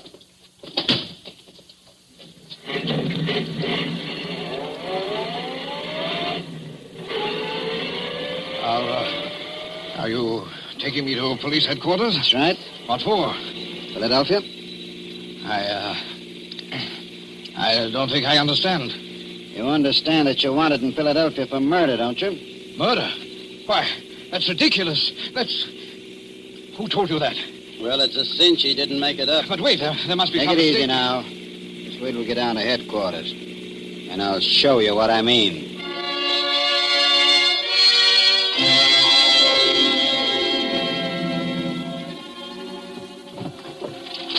Now then, here's the circular on Lester Furman. It was sent out by the Trans-America Detective Agency in Philadelphia. Take a look at it. Oh, yeah. $1,500 reward for the arrest and conviction of Lester Furman, alias Lloyd Fields, alias J.D. Carpenter, for the murder of Paul Frank Dunlap in Philadelphia on December 8th, 1942. Well? It's a lie. You're Furman, aren't you? Oh, yes, but... That's your picture on the circular, isn't it? Oh, yes, but I... Well, Scott, I see you and Wally got Furman, huh? Oh, hello, George. You lucky stiffs. Now you two split $1.50 reward. I never seen nothing like it. You know, if it ain't vacations in New York at the city's expense, it's reward, though. George, someday, if you don't remember you're the jailer around here, not the D.A., You're going to be wearing your teeth on the outside of your lips, and I'll be the guys who arrange them that way. Savvy? Just because you caught a guy who's hot in Philadelphia. It's a lie. It's a frame-up. You can't prove anything. There's nothing to prove. I never killed anybody. I won't be framed. Take it I won't be easy, framed. Furman. Take it easy. You're wasting your breath on us. Save it for the Philadelphia police. We're just holding you for them. But it's not the police. It's the Transamerica We Detective... turn you over to the Philadelphia police. Mr. Anderson, Well, then there's nothing I can do now? There's nothing any of us can do till morning. You'll have to search you now, then we won't bother you anymore till they come for you. But Wally, you look through his bag. I'll see what he's got in his pockets. Okay, Scott. Well, all he's got on him are some business cards, a few letters, $160, a book of checks in the Philadelphia bank, and a few odds and ends. What's with the bag, Wally? Not much. A couple of changes of clothes, some toilet articles, and... Oh, here's a 38. Loaded. Pretty little thing, isn't it? Okay, put those things in what I got in the vault. All right, George. You can take Furman now and lock him up. This is the most ridiculous Come thing on, darling, come on. We ain't had nobody in our little hooskull for 3 days running. Hey, yeah? You'll have it all to yourself. Just like a suite at the Ritz. But Go on, in you go. I tell you, you're making a mistake. I demand to be allowed to get in touch with my lawyer. Hey, how about you boys cutting me in on a little of that blood money, huh? No, sure, George, sure. I'll forget all about that 2.5 you've been owing me for 3 months. Make Furman as comfortable as you can, George. Take good care of him. He's valuable, huh? Yeah, now, if it was some bum that didn't mean a nickel to you... George, any day now, I'm going to forget that your uncle is county chairman and throw you back in the gutter just to see how high you'll bounce. Remember that. Oh, Scott, I didn't mean nothing. That's all, George. Never mind the rest. I'm going home now. If anything's urgent, I can reach there. But get this. I don't want to be disturbed. Unless it is urgent.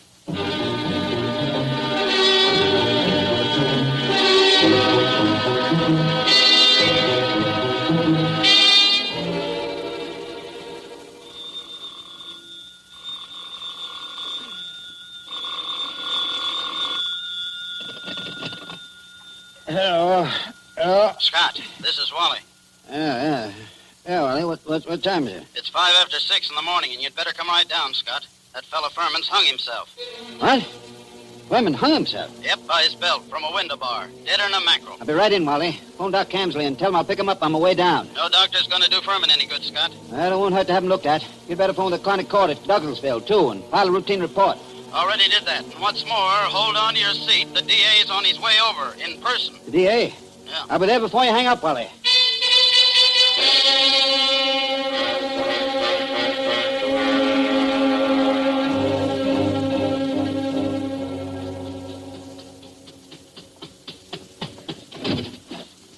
Come on in, Chief. Ted Carroll, the DA's here, and he's plenty hot under the collar.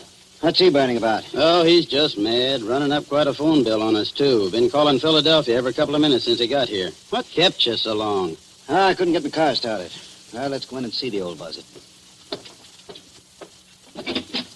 Oh, Ted? Listen, Scott, what is all this? Oh, what? There's some funny business going on here. What's funny about it? Man hangs himself. Just another case of suicide. Sure, it was suicide. But I just telephoned Transamerica. Dug a guy out of bed there. And he said they'd never sent out circulars on Furman. Didn't know about any murder he was wanted for.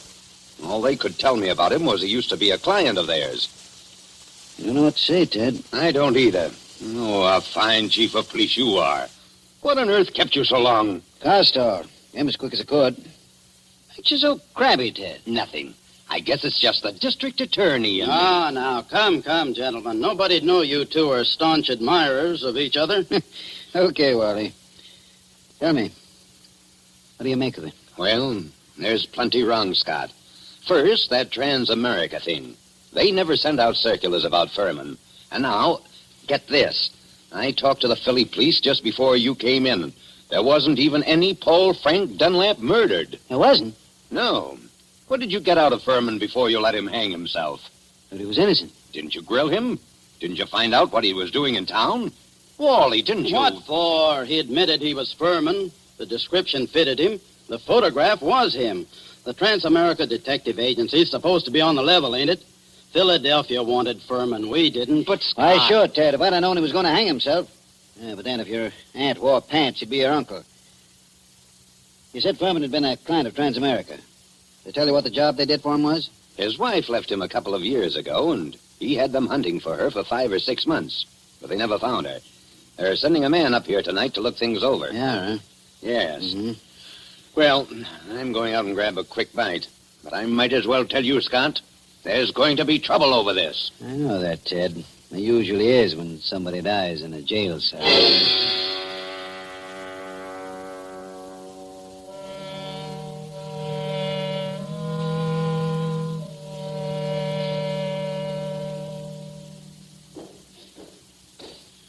Well, so what's become of that 1,500 fish now, huh, Scott? What happened there last night, George?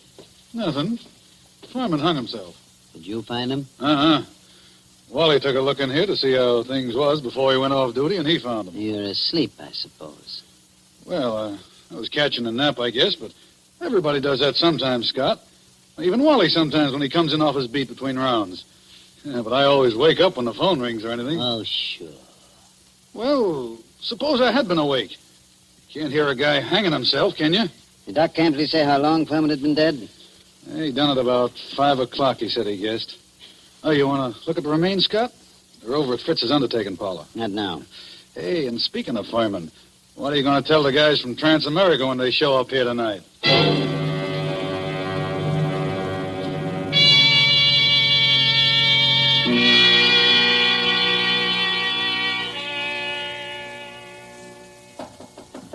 Come in. Oh, they told me I'd find you here. You're Chief Anderson, aren't you? Yes, that's right. I'm Coulouris, assistant manager of the Transamerica Detective Agency in Philadelphia. This is Mr. Wheelock, who was Lester Furman's personal attorney. Glad to know you, Mr. Reesing. How do you do, Mr. Wheelock? How do you do? I know you gentlemen are already in possession of most of the details concerning Mr. Furman from the time he arrived in Deerwood until the time of his death. But perhaps you don't know that the police of most towns in our corner of the state have also received copies of this same reward circular. Take a look at it. Oh. I must say this circular is an excellent forgery. You're sure it's a forgery, Mr. Reesing? Oh, yes, there's no doubt about it. But it's an excellent forgery. Tell me, Mr. Wheelock, was Mr. Furman a native Philadelphian? Oh, my, yes. He was a well-known, respectable, and prosperous citizen of Philadelphia. Married, I believe? In 1934, he married a 22-year-old girl named Ethel Bryan, daughter of a Philadelphia family. And the Furmans had a child? Isn't that right, Mr. Wheelock? Yes, born in 1936, but the child lived only a few months. Mr. Furman's wife disappeared after the child's death. What year was it that she disappeared? Mr. Reesing should remember that. His agency worked on the matter. Oh, I remember it well. Mrs. Furman disappeared in 1937. We never heard anything of her again, although Furman spent a lot of money trying to locate her. What did she look like, Mr. Reesing? In just a moment. I have a picture of her right here in my briefcase. Here it is. Quite pretty, isn't she? If you care for that type. I see what you mean, Mr. Wheelock. But she's attractive as that. Judging by this photo, I'd say that she was a small-featured, pretty blonde, with a weak mouth and large, somewhat staring eyes. Oh, that's an accurate enough description, all right. If you don't mind, I'd like to have a copy made of that photograph, Mr. Reesing. Oh, you can keep that one if you like. It's one that we had made up at Transamerica. Her description's on the back. Thanks. Did Furman ever divorce her? No, sir. He was a lot in love with her, and he seemed to think that the child's dying made her a little screwy so that she didn't know what she was doing. That's right, isn't it, Mr. Wheelock? That is my belief, Mr. Reesing. You said Furman had money, Mr. Wheelock. About how much did he have? And who gets it? I should say his estate will amount to perhaps $500,000 left in its entirety to his wife. Mm-hmm. It's quite a handy sum for anyone to have, I'd say. Mr. Wheelock, everything shows that somebody framed Furman into the Deerwood jail. And that frame-up drove him to suicide. But there has to be something else. A lot else. Well, then, what are you going to do? I'm going across the street to the undertaking parlor and have a look at Furman. I'll see you later.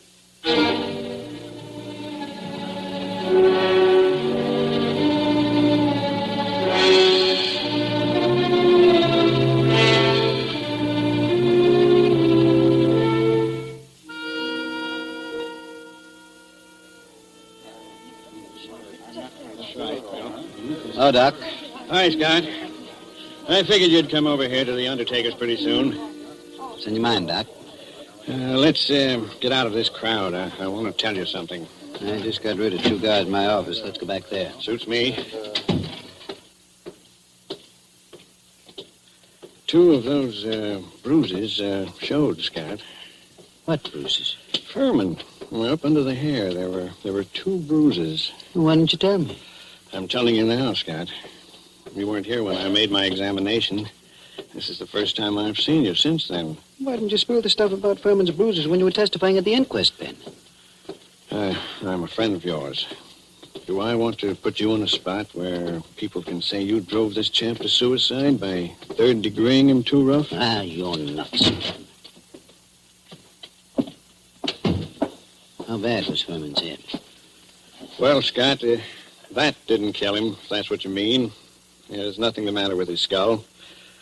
Just a couple of bruises nobody'd notice, unless they parted the hair. Thought you ought to know, though. Well, thanks, Ben. Yes, who is it?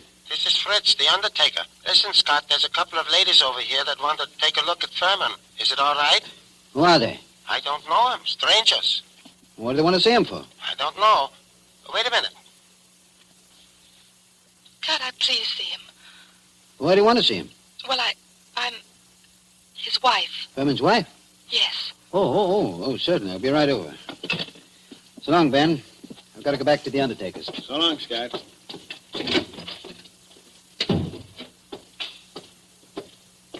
Hey, Scott.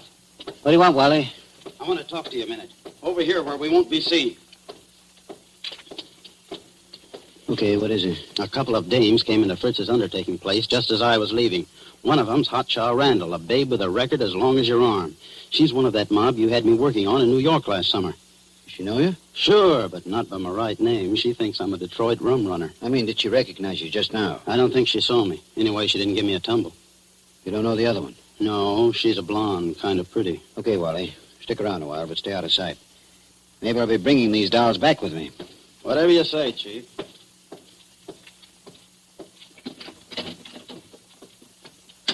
Oh, there you are, Scott. I wondered when you were coming. This is Mrs. Furman, and this is Mrs. Crowder. How do you do? Hiya, Chief. They just saw the body. Mrs. Crowder, I thought your name was Randall. What do you care, Chief? I'm not hurting your town any. Don't call me Chief. You city slickers, I'm the town whittler. Thank you for letting me see him. It's all right, Mrs. Furman. But I'll have to ask you and your friend some questions. So if you'll just come across the street to headquarters, we'll get on with the routine.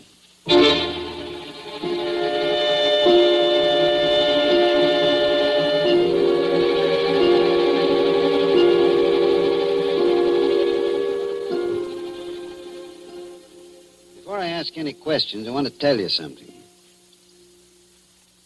Mrs. Furman, your husband didn't commit suicide. He was murdered. Murdered? Ah, Chief, we got alibis. We were in New York, and we can prove it. And you're likely to get a chance to. What brought you down here, anyway? Murdered? Well, who's got a better right to come down here? She was still his wife, wasn't she? She's got a right to look out for her own interests, hasn't she? Mm-hmm. It reminds me of something. Excuse me a second. I've got to make a phone call in the next room.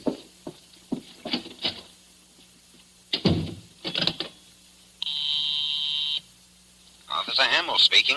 This is Scott. Yes? Is Wally around? No, he's not here. He said you told him to keep out of sight. I'll find him for you, though. Right. Tell Wally I want him to go to New York tonight. Send Mason home to get some sleep. He'll have to take over Wally's night trick. Oh.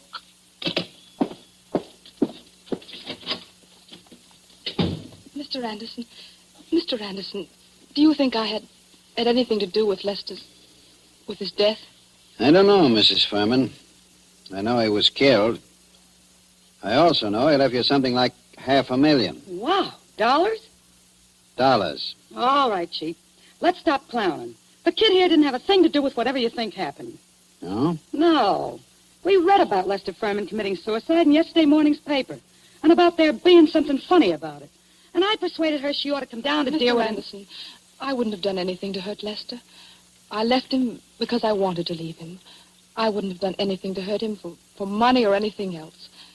Had I wanted money from him, I would only have had to ask him for it. That's the truth, Chief. For years I've been telling Ethel she was a chump not to tap him. But she never would. I wouldn't have hurt him. Why'd you leave him then? Oh, I don't know how to say it. The way we lived wasn't the way I wanted to live. I wanted... Oh, I don't know what. Anyway, after the baby died, I couldn't stand it anymore. Excuse me. Hello? Oh, yeah, Hammer? You gave Wally the message? Yes, I want him to go to New York tonight. Okay, where is he? Home? He is home, huh? Okay, thanks. Mrs. Furman, this circular that got your husband in the jail. Did you ever see that picture before? No. Why, that can't be. It's a snapshot I have. It's an enlargement of it. Who else has one? Nobody that I know of. I don't think anyone else could have one. You still got yours? Yes. Don't remember whether I've seen it recently. It's with some old papers and things. But I must have it. Well, Mrs. Furman, it's stuff like that's got to be checked up. Neither of us can dodge it. Now, there's two ways we can play it. Yes? Mrs. Furman, I can hold you here on suspicion until I've had time to investigate things. Or I can send one of my men with you to check up in New York. Yes? I'm willing to do that if you'll speed things up by helping him all you can. If you'll promise you won't try any tricks. I promise. I'm as anxious as All you right, are. all right. How'd you come down? We drove down. We got a great big car. That's my car, see? That big green job across the street. Yeah. Yeah. And my man can ride back with you, but no funny business. Oh, don't worry, Chief. Come on. We're going to see Wally Shane, the man who's going to drive to New York with you.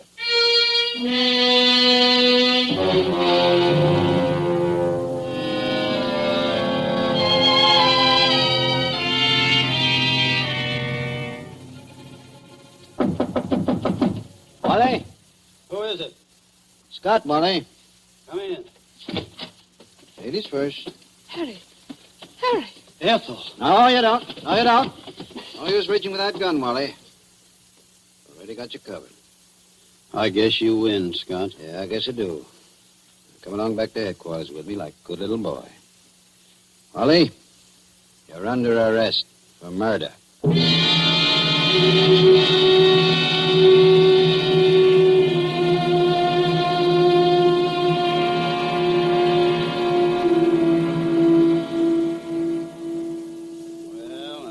I knew it was all up, Scott, the minute I saw those two dames going into Fritz's. Then when I was ducking out of sight, I ran into you, and I was afraid you'd take me over there with you, so I had to tell you one of them knew me. Figured you'd want to keep me under cover for a little while anyhow. Long enough for me to get out of town. Why didn't you get out, Wally? Well, I dropped in home to pick up a couple of things before I scram, and that phone call of Hamill's catches me, and I fall for it. You see, Scott, I figured you're not on to me yet and are going to send me back to New York to see what dope I can get out of the dames. Well, you fooled me, brother. And I thought you'd fall for that. Then you didn't just stumble into all this accidentally, did you? No, I didn't, Wally. I figured Furman had to be murdered by a copper. To know reward circulars well enough to make a good job of forging one. Incidentally, who printed that Furman circular for you, Wally? I'm not dragging anyone in with me. It was only a poor mug that needed dough. Okay, Wally. You see, I knew only a copper would be sure enough of the routine to know how things would be handled. Only one of my coppers would be able to walk into Furman's cell, bang him across the head, and string him up on the... Those bruises showed, you know, Wally. They did? I guess I should have wrapped 2 towels around that blackjack. No, gee, Scott. I seem to have slipped up on a lot of things. So that narrows it down to my coppers and... Well, you told me you knew the Randall woman. There it was. Only I figured you were working with him. What got you like this, Wally? Same thing that gets most saps into jams, a yen for easy dough. And I was in New York, see, Scott, working that Dutton job for you, palling around with big-shot racketeers, passing for one of them, and... Yes? Well, I got to figuring that my work takes more brains than theirs, and they're taking in big money, and I'm working for coffee and cakes. That kind of stuff gets you, Scott. Anyway, it got me. Mm-hmm. Then I ran into this Ethel Furman, and she goes for me like a house afire. I liked her, too, see, so that's dandy. But one night she tells me about how much dough her husband's got and how he feels about her, and I get to thinking... Thinking what? I think she's nuts enough about me to marry me. So I get to thinking, suppose he died and left her his role. Mm-hmm. I see. So I run down to Philly a couple of afternoons and look Furman up, and everything looks fine. I took my time working out the details, meanwhile writing to her through a fellow in Detroit. Go on. Finish one. Well, I decided to do it. I sent those circulars out to a lot of places, not wanting to point too much to this one. And then when I was ready, I phoned Furman, telling him to come to Deerwood Hotel that night. And sometime before the next night, he'd hear from his wife, Ethel. I knew he'd fall for any trap that was baited with her. Only I guess I'm not as sharp as I thought I was, Scott. Maybe you are, Wally. Maybe you are. That doesn't always help. Old man Camsley, Ben's father, used to have a saying, to a sharp knife comes a tough steak. Well, sorry you did it, Wally. I always liked you. I know you did, Scott. I was counting on that.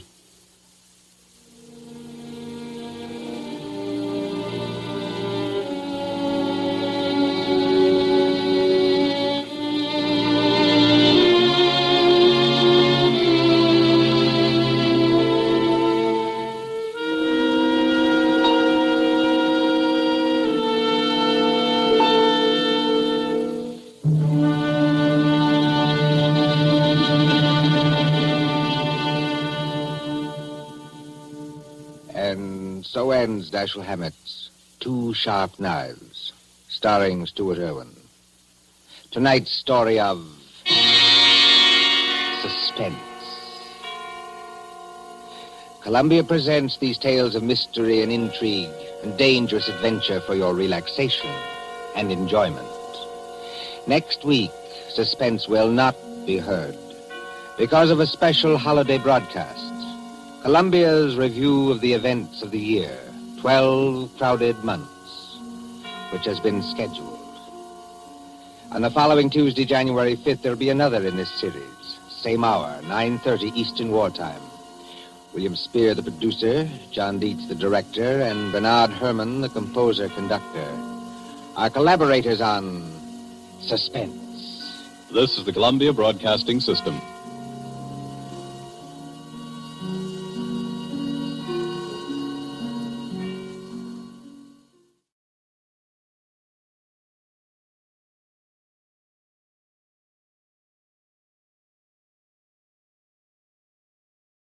Just about the gayest couple in detective fiction are Nora and Nick Charles.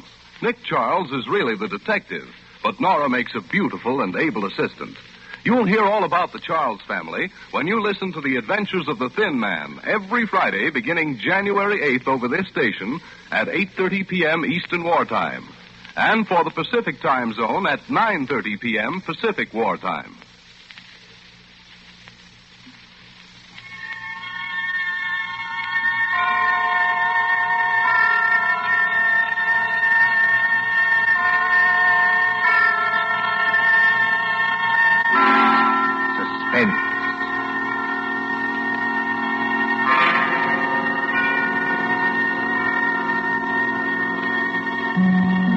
Tonight, Columbia brings you as guest stars two deaf players from the movie lots of Hollywood, the stages of Broadway, Miss Elissa Landi and Mr. George Coulouris.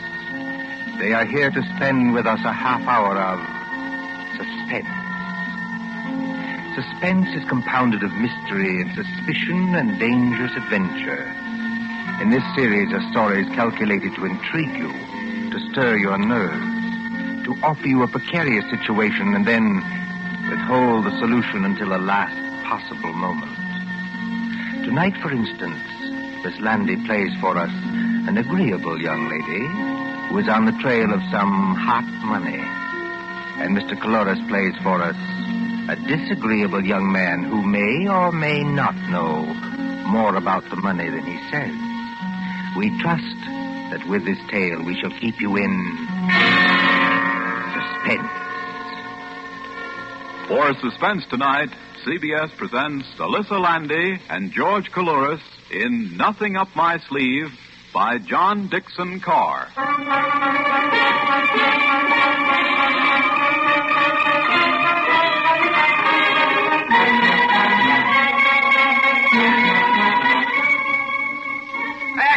Extra, read all about it. Jock Morgan caught. Extra, read all about it. Jock Morgan caught. It's New Year's Eve, remember? Times Square is celebrating. The fiery lights flash no longer, but the crowds are still the same.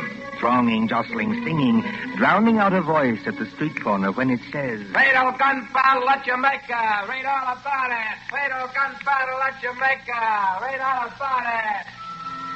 But would that cry perhaps reach as far as a large and sedate country house some 20 miles from New York? Out there, the earth is sealed up with snow. The white pillars of the house rise up high and ghostly against it, showing no outward lights. A lonely house, this mansion in fir woods. Just the place for a murder, I've always said. Wouldn't surprise me either. These Ross are a funny lot. And alone in that house tonight, apparently alone, is a man practicing shots in a billiard room, a long and paneled room at the back of the house. Now, look at Mr. Derek Ross, as tall and lean and well-tailored as ever. Many people don't like him. He's a little too supercilious, a little too sure of himself, too suggestive of the lifted lip and the glazed eye. There he stands in the billiard room, under the snow-covered skylight, leaning over the green cloth under brilliant lights when... Huh? Just a moment, please. Good shot. Yes, come in. Excuse me, Mr. Ross. Oh, not at all. Hey, but aren't you Miss...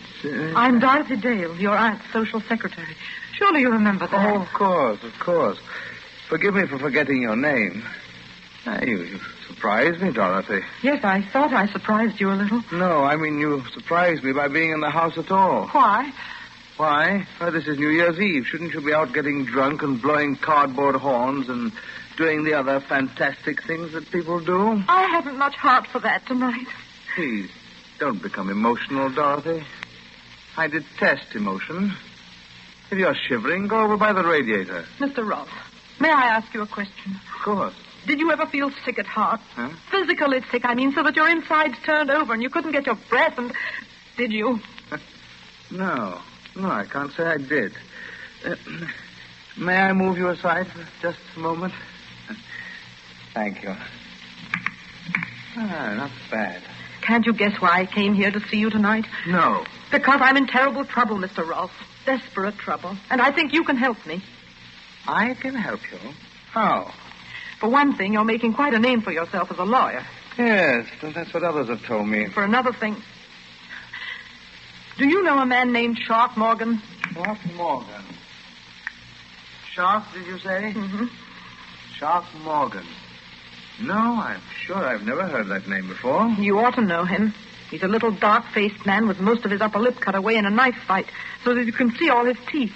That's why they call him Shark. Oh, he sounds like an unpleasant-looking person. He is, or was, a ghastly-looking person. You don't know him?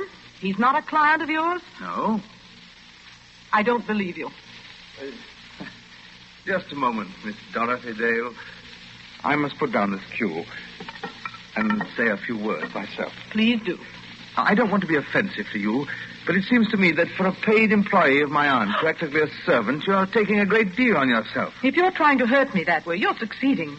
But go ahead. You come to me at 11 o'clock at night. You come rushing into this billiard room. Oh, observe, I call it a billiard room, though this is actually a pool table. Just as everything in life gets its wrong name. I entirely agree. Yes, but you agree about what? That everything gets its wrong name.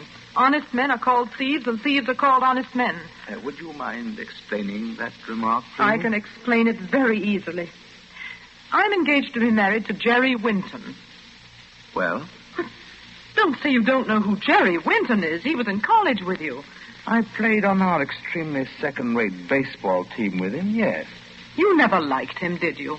Liked him? I'm afraid I never noticed him. Jerry Winton works at City and Provincial Bank on 51st Street. He's a teller there. Does that mean anything to you? No. You see, it's not my bank. I was at the City and Provincial Bank yesterday afternoon. Yesterday afternoon, Mr. Rolfe, just before closing time. It was a dark day and the lights were on. There weren't many people in that big marble hall. I went up to Jerry's window, if that's what you call it.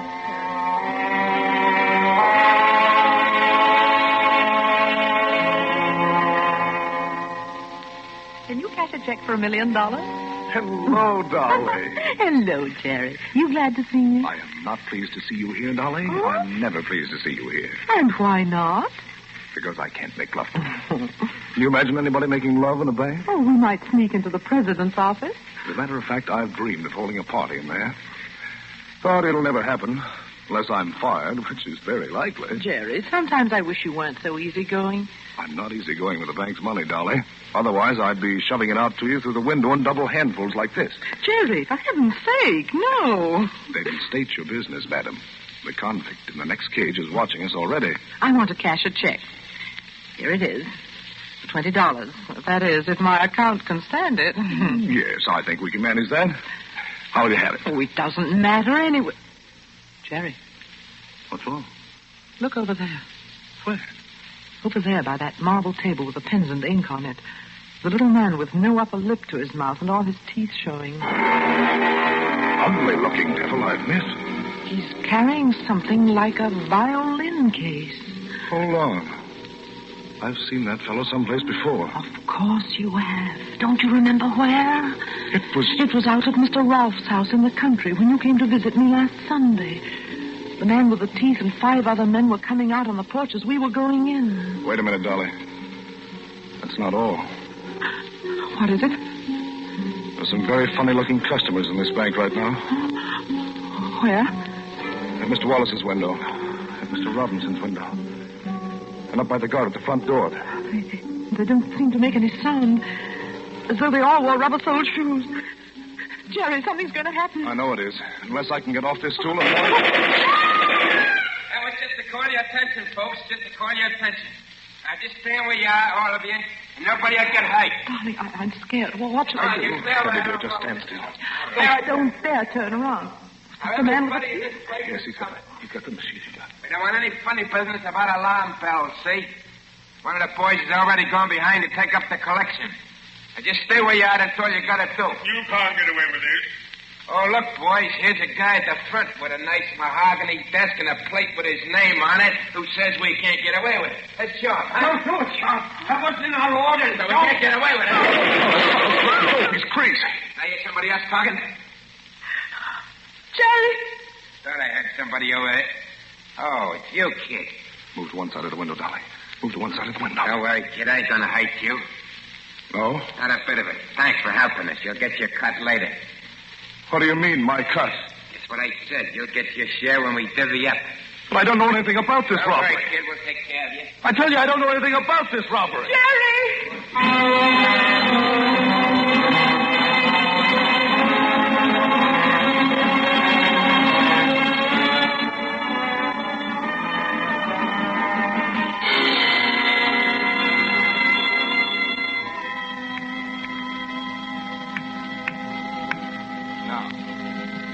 $6 in the end pocket.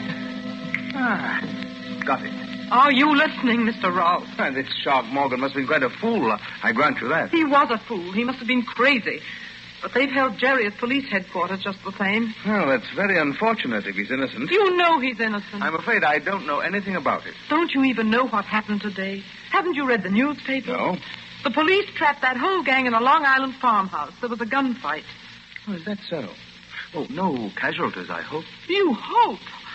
I must tell you again, Dorothy, don't be emotional. I detest emotion. The whole gang were killed, every last one of them, including Sharp Morgan. So there's nobody to talk, nobody to tell. But, as you were saying? They didn't find the money. What money? The stolen money. $88,000 taken from that bank, and yet the police can't find a cent of it. Shall I tell you why, Mr. Rolfe? Because it was passed on to somebody else for safekeeping. Oh, passed on to somebody else. That's what I said. Well, perhaps your friend Jerry Winton could tell us where it is. That's what the police think. Oh, can you imagine what he's going through tonight? Oh, it's not a pleasant way to spend New Year's Eve, I admit. Excuse me. But, after all, the late Shark Morgan did accuse Winton. Now, if he isn't guilty, why should Morgan accuse him? Meanness. I don't think I understand. Meanness. The sort of meanness that some people call a sense of humor. Morgan saw Jerry in this house. Oh, be careful, young lady. That's an actionable statement. I've already made it to the police, thanks. Oh, and did they believe you? No. They're a very intelligent crowd down at Center Street. And after all, your story isn't very credible. Why not? Well, Shark Morgan sees your friend Winton. Sees him for perhaps 10 seconds coming out of this house. And then accuses him of complicity in a bank robbery. Now, is that very likely? Yes, very likely. If somebody put him up to it. Again, I don't understand you. Somebody deliberately told Morgan to accuse Jerry and get him into as much trouble as possible. Tell me, Mr. Rolfe, why do you dislike Jerry so much? Now that you mention that fellow, I can recall who he is. Thanks for condescending to. Yes, indeed. Why, he was the man in our class voted most likely to succeed. Now, let's see. Where did you say he is tonight? He's just where you put him. You're trying my patience to the very limit, young woman. And out in a Long Island farmhouse, there are 5 bodies full of bullet holes. 5 men who'll never speak again. And somewhere else, maybe not very far from here, is the man who engineered the whole robbery. Planned it and staged it and got his accomplices killed. My goodness, he must have supernatural powers. No witnesses, nobody to testify. Oh, if I could only find the money. $88,000, I think you said. If I could only find the money and prove who'd done it and prove Jerry innocent and just for 1 second get past that devilish smug mask of yours that's driving me. Anything wrong, Dorothy? No. No, nothing at all. You've been following me round and round this table. Have you been looking at something? Only admiring your billiard room, that's all. Oh, you haven't been looking at the suitcase, for instance? Oh, well, a suitcase? No, over on the bench under the cue rack. The suitcase that contains legal papers. I hadn't even noticed it. Mr. Rolfe? Yes, Dorothy? I'm afraid I've taken up a lot of your time and not done myself any good and made something of a spectacle of myself. Frankly, young woman, you have. Well, if you won't help me, you won't. That's that. If you don't mind, I'd like to go now. I suppose, my dear, I didn't choose to let you go. But why? Why shouldn't you? What harm can I do? Now, who was it? Was it Meredith who remarked that the last thing to be civilized by man will be woman? I think it was, yes. And, and a slanderous woman can do a great deal of harm. But I haven't done you any harm so far. We're all alone in this house. There's not even a servant here. Now, if I chose to get between you and the door like this... Keep away from me. Oh, I'm not coming near you, Dorothy. I'm merely standing between you and the door. Now, I suppose you realize that I could turn very nasty if I liked. What are you going to do? Do? Well, I'm going to open the door for you like this. I'm going to say, God bless you, my child, as befits a New Year's greeting. I'm going to show you out and wish you good night. You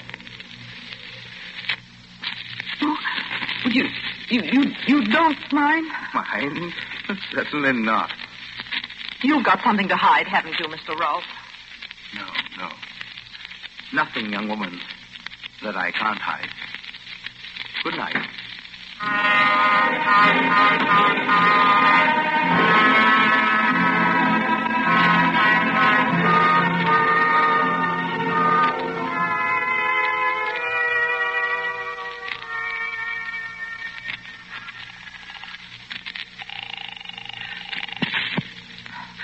Operator. What number are you calling, please? Operator, I want to get to police headquarters in New York City. No. That'll take too long. Wait. Get me the local police station. This is Mallingford 8891. The local police station? Yes, that's right. The number you want is Mallingford 326. I will ring them. Thank you. Hurry. Why is he so confident? What has he got up his sleeve? Mallingford Police Station. Oh, let me speak to the chief of police, please. You're speaking to him, ma'am. Now, nobody else to stay up here on New Year's Eve. Well, my name is Dale, Miss Dorothy Dale. I'm speaking from Green Acres, Mr. Derek Rolfe's house, about 2 miles up the post road. Do you know it?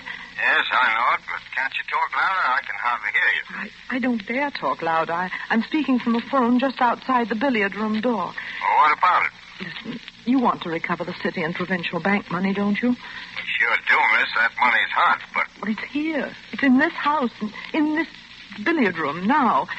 Oh, who's got it? Derek Rolfe himself.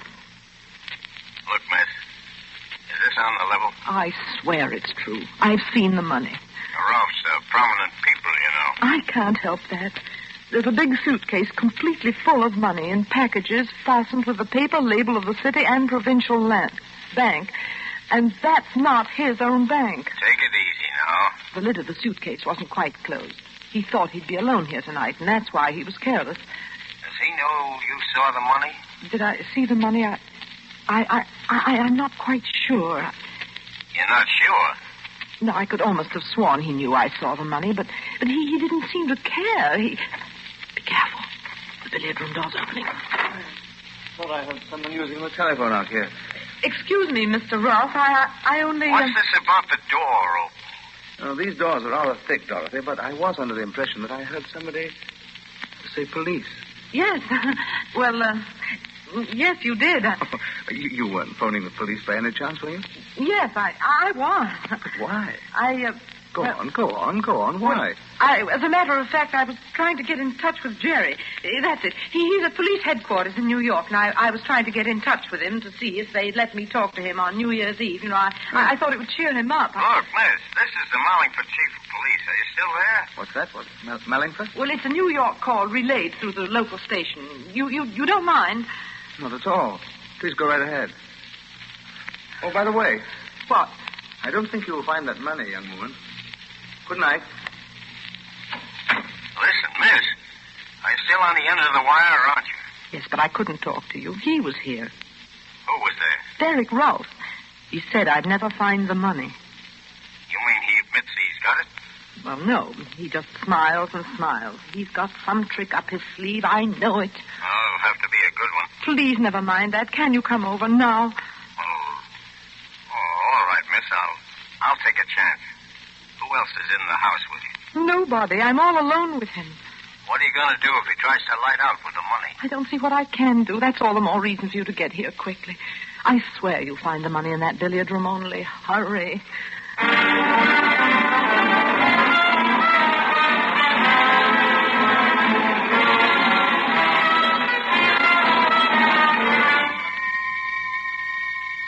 5 minutes. 10 minutes. 15 minutes. It can seem a very long time to a waiting girl crouching in a cold and dim-lit hallway outside a closed door, hearing only the clicking of billiard balls and watching, wondering, and praying until... Miss Dale. Miss Dale. This way. Miss Dale. I'm Joe Hollister, chief of police. Yes, I recognized your voice. The front door wasn't locked, so I just walked in. I hoped you would. I didn't want to leave here. Has Mr. Rolfe come out of that room since you talked to me? No. And according to what you claim, he's still in there with a suitcase full of money. That's right, Mr. Hollister. Now, look, miss, before we go any further, there's something I ought to tell you. Well? Well, I checked with New York about you. And what did they say? Yes, Miss Hollister. And what did they say about her? Mr. I'm Rolfe! rather interested in knowing that myself. So you could hear everything through that door? Of course I could hear everything through the door, including your conversation with our friend, the chief of police. Good evening, Mr. Hollister. Good evening, Mr. Rolfe. This young lady says that, I know what she says. Will you come into the billiard room, please? Both of you? Oh. Thank you. Just what trick are you up to now? Trick? You talk of tricks. Now, just a minute now. Take it easy. What I want to know is where's this suitcase Miss Dale was talking about? There it is. What, you mean that empty suitcase on the bench beside you? Empty suitcase? Yes, that's what I said. It wasn't empty when I left this room. Chief, do you mind seeing for yourself? Well, it isn't empty. It's empty now, miss. Hollister, it will gratify me to clear this matter up here and now. It'll gratify me, too. I'm tired of this slanderous nonsense, and I mean to end it. This young woman told you that I had... What was it? some $88,000 in this room only a few minutes ago. I still say you had. Curb your temper, please, while I ask you some straight questions. Can you do that? You better answer him, miss. All right, I'll try. Did I or did I not leave the billiard room at any time? No, you didn't. Good. Well, there's only one door and no window. Only a skylight covered with snow. So I didn't leave that way, did I? No, I suppose you didn't. Therefore, unless you're lying, the money must still be in this room. Yes. Then where is it? I don't know. You must have hidden it someplace. Oh. Where? I'm afraid Mr. Rouse right, miss. Take a look around you. One pool table. Comes apart so you can examine it. One radio. Go on, examine that, too. One overhead light, one standing lamp, one bare bench, one rack of cues, one rack of pool balls. Now, that's everything.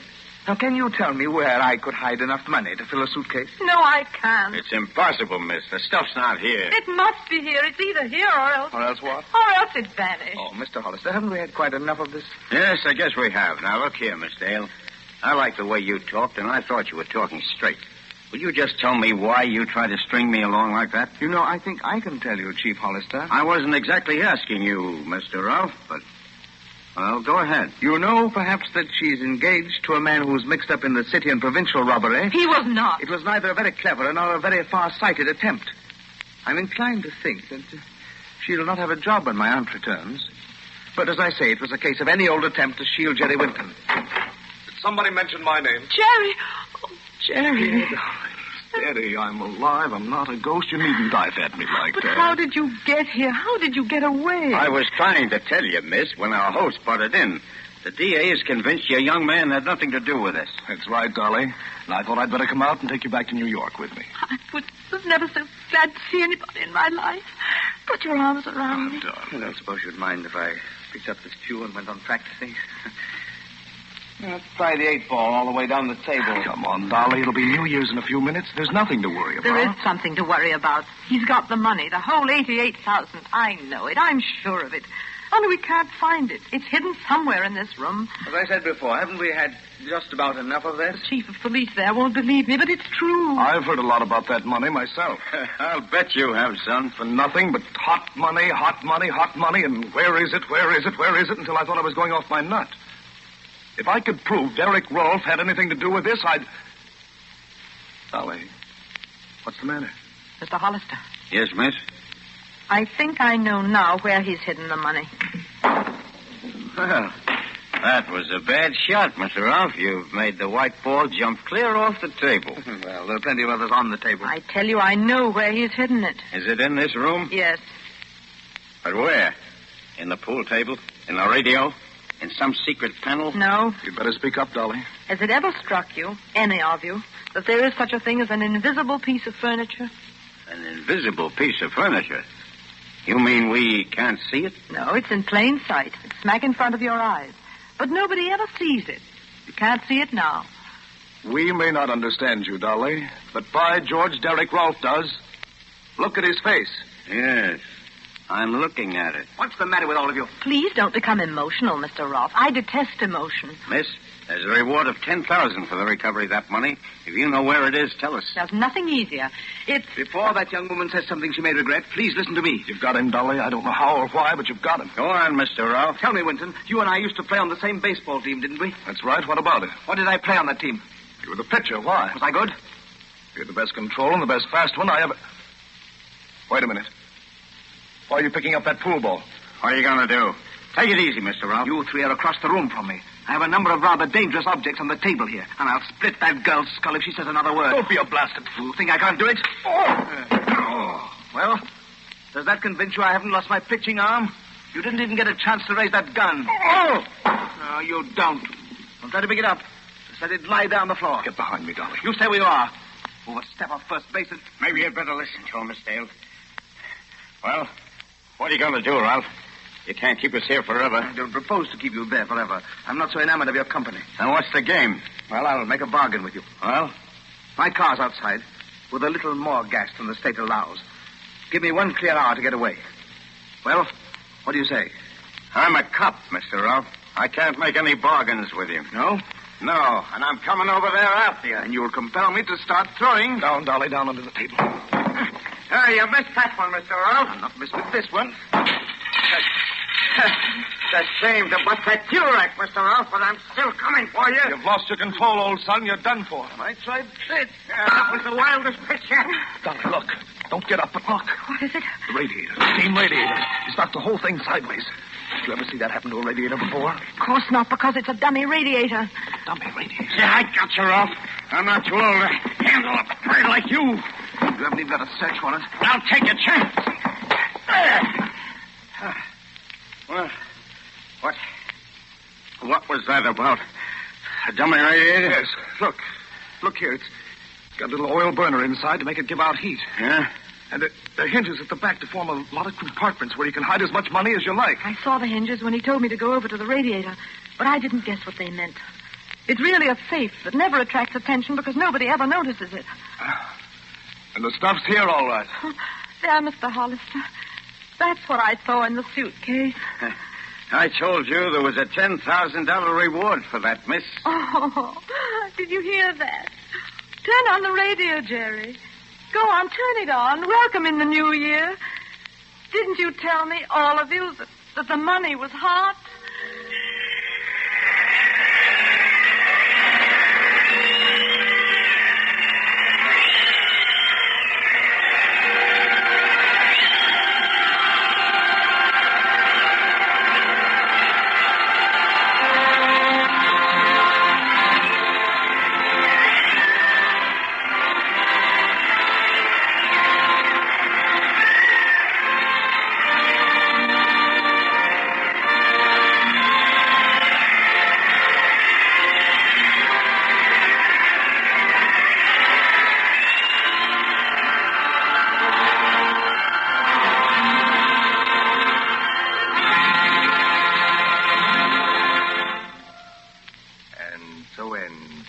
Nothing Up My Sleeve, starring Elissa Landi and George Coulouris. Tonight's story of Suspense.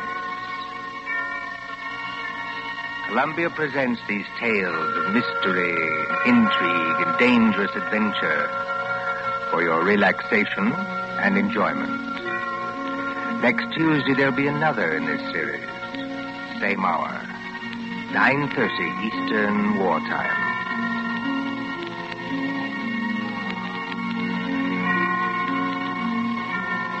William Spear, the producer. John Deep, the director. Bernard Herrmann, the composer, conductor, and John Dixon Carr, the author, are collaborators on Suspense.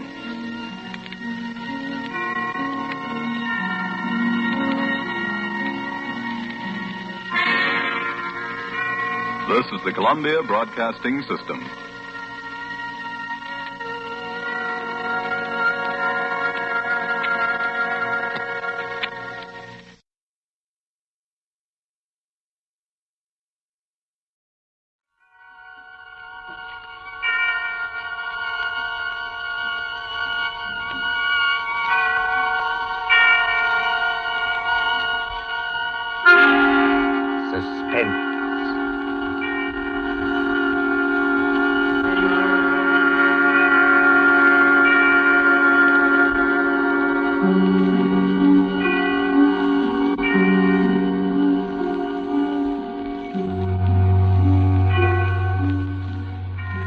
This is your narrator, the Man in Black, again about to introduce tonight's Columbia program, Suspense.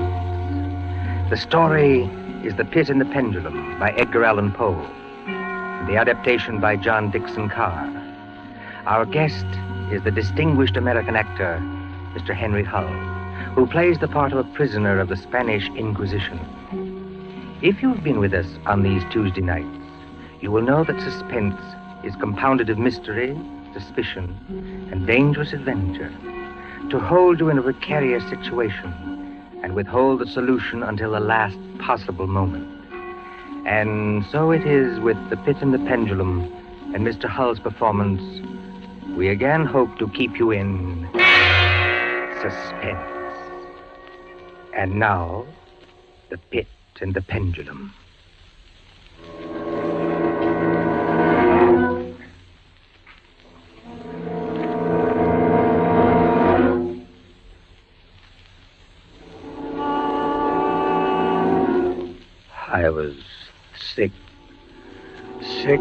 death with that long agony.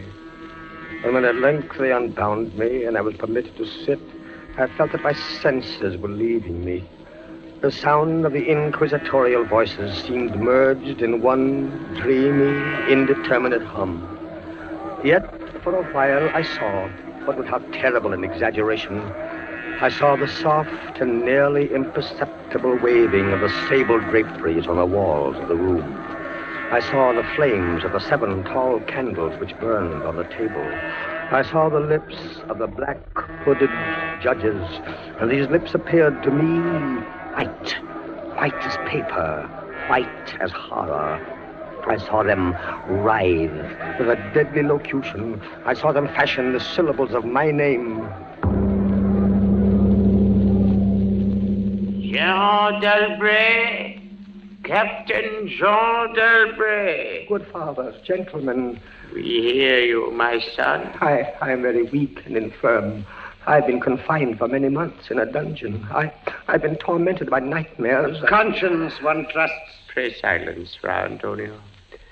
Even now, I have no knowledge of where I am or to whom I may be speaking. You are speaking to me, my son. I am Fra Pedro de Espela, prior of the Dominicans of Segovia and Grand Inquisitor of all Spain. Is this the court of the Inquisition? It is. Oh, then God help me. He will help you, my son, if you trust him. But I am a French officer. That is true. A soldier and creature of the arch-fiend Napoleon Bonaparte. But a French officer nonetheless. A prisoner of war. By what right do you try me in this court? Let the clerk read the charges against this prisoner. Pray silence while the clerk reads the charges. The charges against the prisoner are as follows. Imprimis, that he is one Jean d'Albret, a captain of artillery in the army of Bonaparte, so-called Emperor of the French. This means nothing, as the prisoner says. It is no crime. Proceed. Item, that on the 4th day of September in the year of our Lord 1808, that said Jean d'Albret did wed, espouse, and marry the most noble lady, the Doña Beatriz Valdez, niece of and ward of the illustrious... One moment. Your Excellency spoke. Antonio, was any cheat employed to trap this girl into marriage against her will? No, we have no actual evidence of any cheat. Was the girl of age? I believe so. Then wherefore is the prisoner here? This marriage was a deplorable thing, if you like. Bonaparte himself is almost at the gates of Madrid. His general, the Tsar, menaces our city of Toledo itself.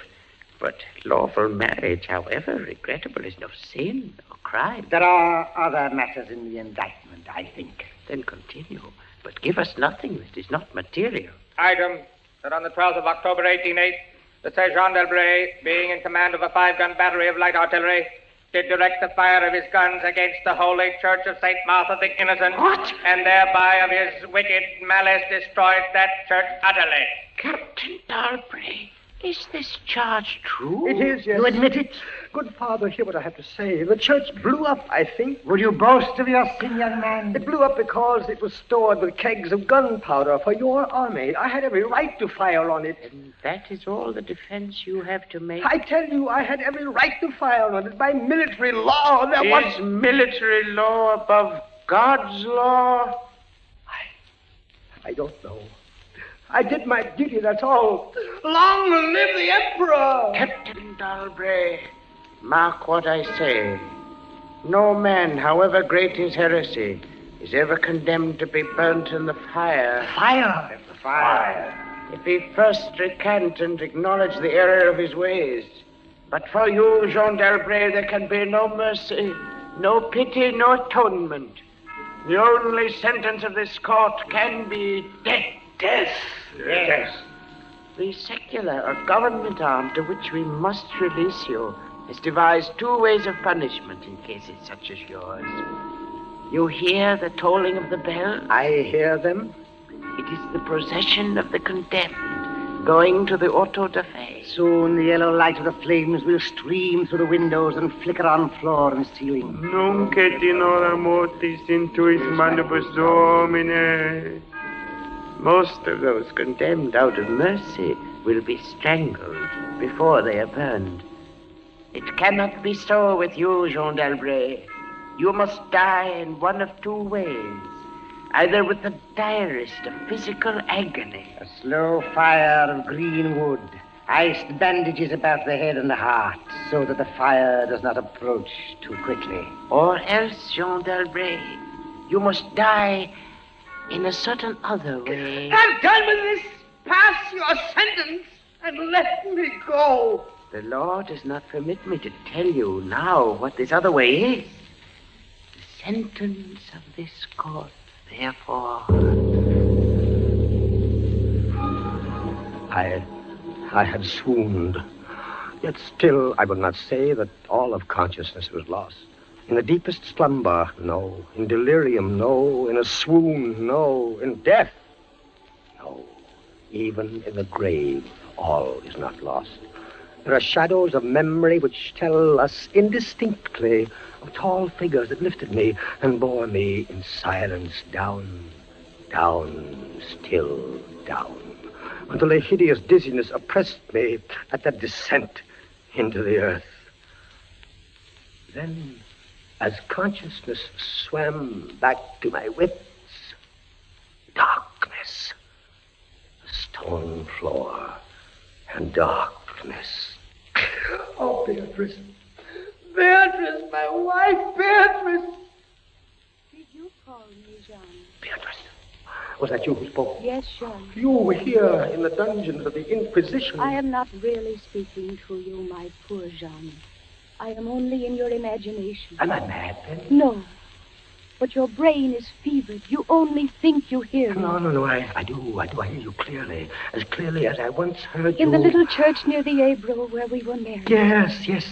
I destroyed that church, Beatrice. I had to. It was my commanding officer's order. I know, Jean. Be comforted. There are those who care. You won't leave me. As long as I am in your heart, I shall be here. I was strong once. Now I am weak. Once I was reckless. Now I'm afraid. What am I, Beatrice? What are they going to do to me? I cannot tell. Remember, my voice comes only from your own brain. Are you fettered? Fettered? No. They've not chained you to the wall. No. They've taken away my uniform. They've given me sandals and a robe of what feels like coarse serge, but I'm still free. Free. Take courage, Jean. Free. And in the grasp of the Inquisition. Beatrice. Yes, Jean. It's completely dark. There's hardly any air. I dread to get up. I dread to stretch out my hand. Suppose they've buried me alive. Courage. Can you stand up? I think so, yes. Then walk. Walk as far as you can. Measure the limit of the cell. If this is not a tomb... You're right, Beatrice, as always. I'll try. Are you on your feet? Yes, now pray. Pray for a poor devil who always meant well. 1 pace, 2 paces, 3, 4. You are very weak, Jean. Rest a moment. Where are you now, Beatrice? In the flesh, I mean. You know that, Jean. In the old house by the olive grove. Scorned of my people. Yes, I know it. Each morning I climb to the hilltop and watch. Go on. Sometimes I think I hear gun wheels Yes. rumble in the hills. Yes. And long-moving columns Yes. with the red dust rising about Go on. First come the heavy cavalry in plume-crested helmets. Yes. On their flanks, wheeling like hawks, light hussars in blue and scarlet. And behind them, in a glitter of bayonets as vast as light points on the sea, rank upon rank, the long gray coats and the tall bearskin caps. The old guard and the Grand Army. It is only a vision, my dear one. They do not come. Will they? Will they ever come, Beatrice? I cannot tell. Then I must face what has been prepared for me. Walk again, Jean. Try. Keep your hand in front of you. This robe, it impedes me, and the floor is treacherous with slime. But I'll try. 4 paces.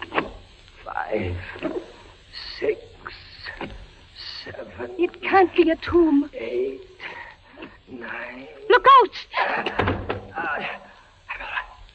I'm all right. I fell to my knees. The rope tripped me. My hand is in front of me. It's lower than my face, but I feel nothing. Nothing, Jean. It's a pit. A circular pit. And I fell on the very edge of it. Oh, they would have made you walk into it. Yes. Oh, there's a loose fragment of rock just inside the edge. Now, if I can dislodge it, I can listen.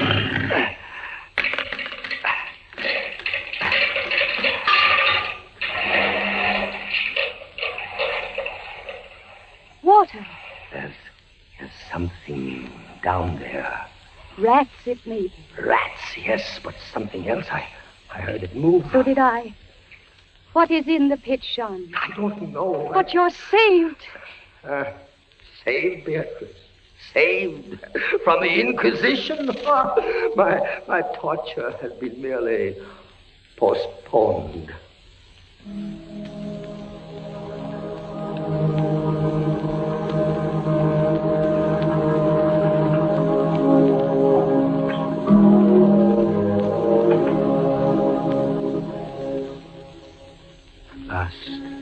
A deep sleep fell upon me.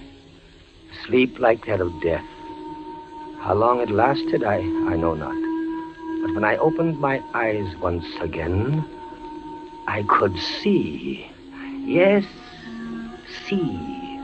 My prison was large and lofty. Its walls formed of massive iron plates, bolted or joined together. A wild, sulphurous luster, I could not trace its origin, lit up the dungeon, and the circular pit, and the crudely daubed skeleton figures painted in evil colors on the iron walls. Skeleton figures, demon figures, gargoyle figures. Their colors a little blurred, as from the effects of the damp. It must approach you slowly and force itself into your mind. It must stalk you like a tiger. It must bring you face to face at last with the king of terrors. When I regained consciousness, I lay on my back and at full length on a low framework of wood. To this framework, I was securely bound by a long fastening resembling a surgical bandage. Bound? But why? Why? The bandage passed round and round my body, leaving at liberty only my head and my left arm. With much exertion, I could supply myself with food from an earthen dish on the floor beside me. It was meat, highly seasoned, but there was no water. Beatrice! Beatrice, where are you? Here, Jean, as always. Your voice sounds stronger. Does it, Jean? And I can see you now. I can see you as clearly as I saw you months ago. How I wish it were true. Your bonnet and the parasol you carried in summer, and the high-waisted blue dress. You are weaker, my dear, and more fevered. Have I been asleep? Yes, Jean. They must have been here while I slept. They bound me. Why? Stop those voices! Stop them! Mine too, Jean. I am not here either, you know. Don't drive me away. Beatrice, look. Where? At the ceiling of this room, 30, 40 feet up, what do you see? I see painted on the ceiling a figure of Father Time. Anything else? But Father Time carries no sign. No. He carries instead what looks like a gigantic pendulum from an ancient clock. About one thing, I swear I'm in my right senses. I saw that pendulum move. A painting cannot move. Yet I swear the pendulum did move. It swung a little back and forth, just like a real pendulum. Try not to trouble your brain. That pendulum is real. Beatrice, take care. Take care of what? You're not looking at the pendulum now. Take care of the rats from the pit. I see them. They're swarming out in dozens. You can see their eyes glitter. One of them ran across the hem of your dress. Did it, Sean? What did they want? They caught the scent of the meat in the dish beside But them. they'll not get it. Go away, you vermin! Move your hand above the plate, Jean. Move. Beatrice, where are you going? I can hardly hear you. You are sending me away, Jean. I sending you away? My poor loved one. You can't bear to see the rats running about my feet. Beatrice!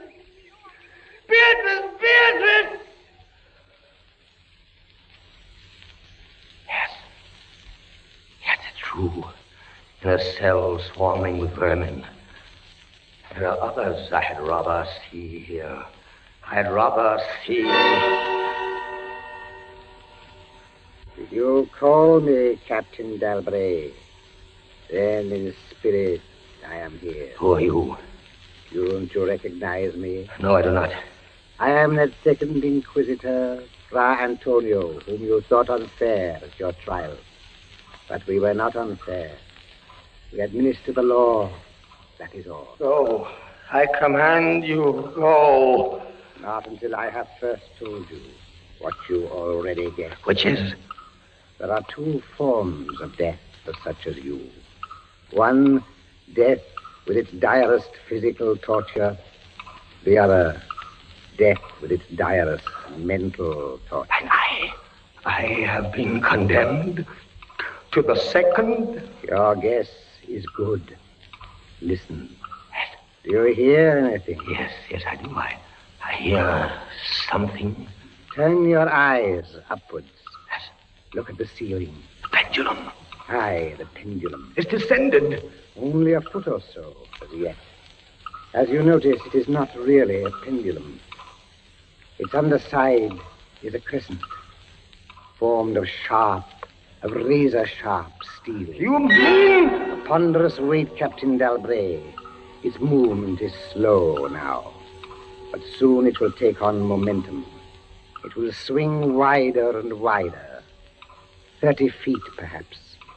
Presently, as it swings, you will hear it hiss, and with each broad movement, it will creep a trifle lower. The steel is directly above me. Yes, above the region of your heart. Lie still and look up at it. How long before? You need have no immediate fear. It will not be too soon. But how soon? Who can tell? In the name of pity, give me some answer. Hours, perhaps days. It's beginning to swing wider.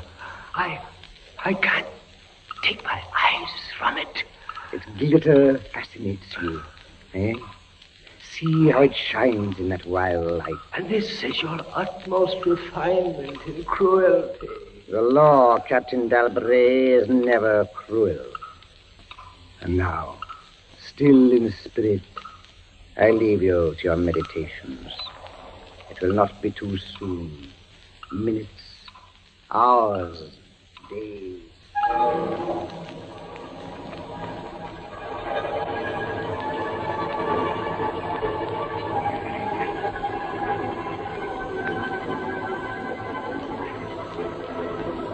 Down, steadily down it crept.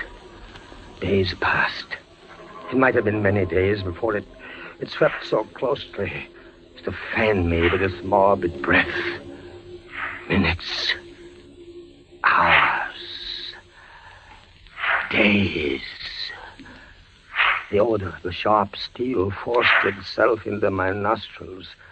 The right, to the left, far and wide. The shriek of a damned spirit. To my heart, with the stealthy pace of a tiger. Down.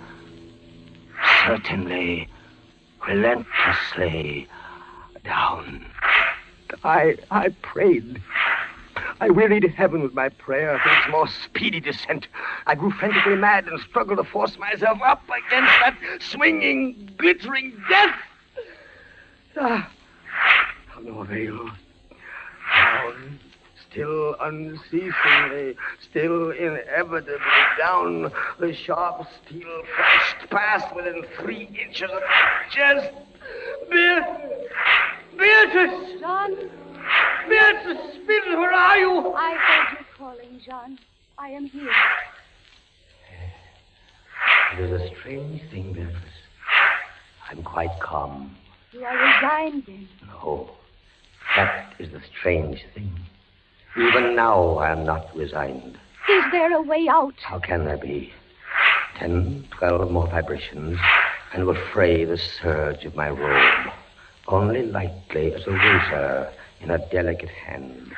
There will be many sweeps before it bites deep. No, I can't escape it. You kept me away from you, Jean. You locked me out of your thoughts. If I am here only in your thoughts, why should I fear the rats? The rats! You open your eyes and your eyes blaze. What is it? The rats! Do they still swarm here? Across the floor and over the meat platter. They have taken nearly all your food. Yes, of course, they're ravenous, and they have sharp teeth. Well...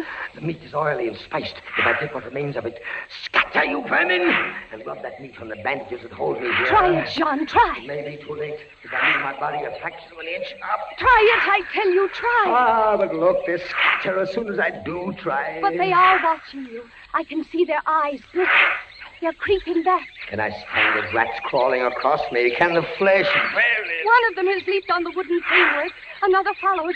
They're gnawing at the bandage. 7, 8 more sweeps of the pendulum. But the bandage, give way. A little lie still, Jean, lie still. 10, 12, a dozen rats now. Is death, I wonder, worse than this disgust? A dozen sharp knives could do no better. The bandage is loosened to ribbons. Now, if you move sideways, carefully, and drop to the floor. Beatrice, I can't move. My arms and my legs are numb. There is no power. The steel has sprayed your robe. A minute more will be too late. Try. Then, with all the strength that is in me, and all the hate that I bear my enemies... Free! A second time. Free! Jean. The pendulum stops. They are drawing it back up through the roof. Each move I make is watched. You never doubted. Yet with all they could do to you, they have failed twice. They will not fail. No more dallying with the king of terrors. What else can they do? I can't say. See how the rats gnaw in silence at that bandage. To what food, I wonder? But you escaped the pit. I escaped it once. Listen. What do you hear? A groaning. It's a grinding as of metal. It was only the cogwheels of the pendulum. I think not, Beatrice. Why not? It seemed to come from behind those iron-plated walls. It seems to shake the dungeon as a mill wheel might shake it. Stand up, my poor Jean. Get up off your knees. I can't, Beatrice. I can't endure anymore. The paintings on the walls of this dungeon, the skeletons and imps and devils, they seem different. They are different. The colors sharpen and grow bright. The demon's eyes glare. The skeleton hands outstretch. Don't you catch even yet the odor of heated iron? Heated iron? Beatrice, my darling, I have been much humbled. But I won't have you see me in tears. I order you to go. John, in the name of heaven. Beatrice. You're sending me away. Yes, John. in the name of heaven. Go.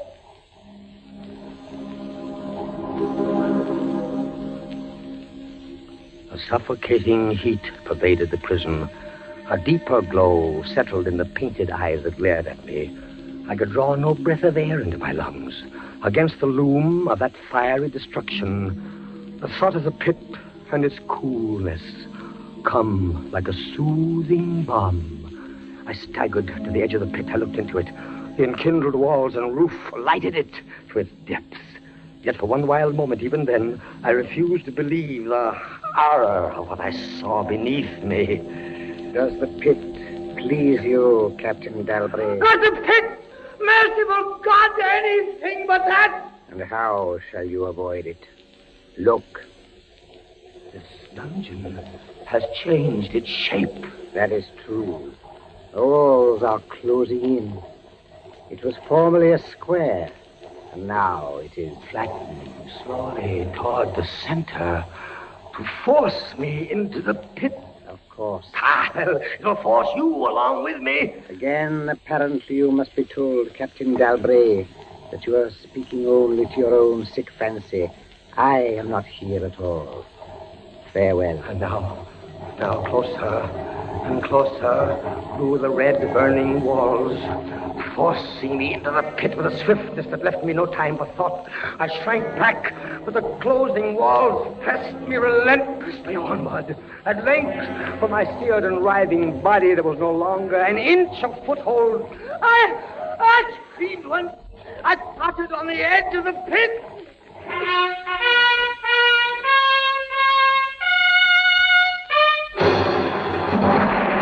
fiery walls rushed back. An outstretched arm caught my own as I was about to fall fainting into the abyss. It was that of General LaSalle. The French army had entered Toledo. The Inquisition was in the hands of its enemies. Vive la France!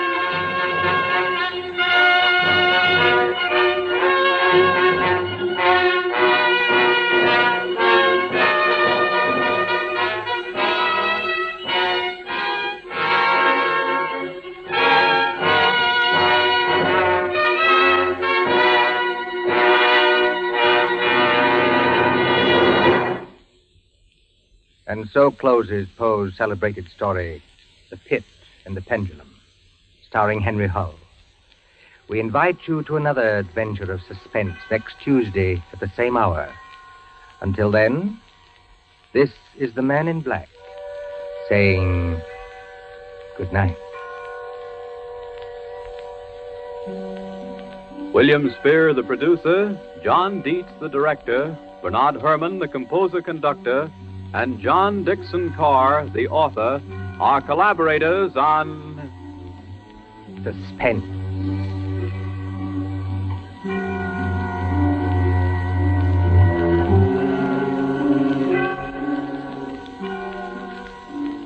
This is the Columbia Broadcasting System.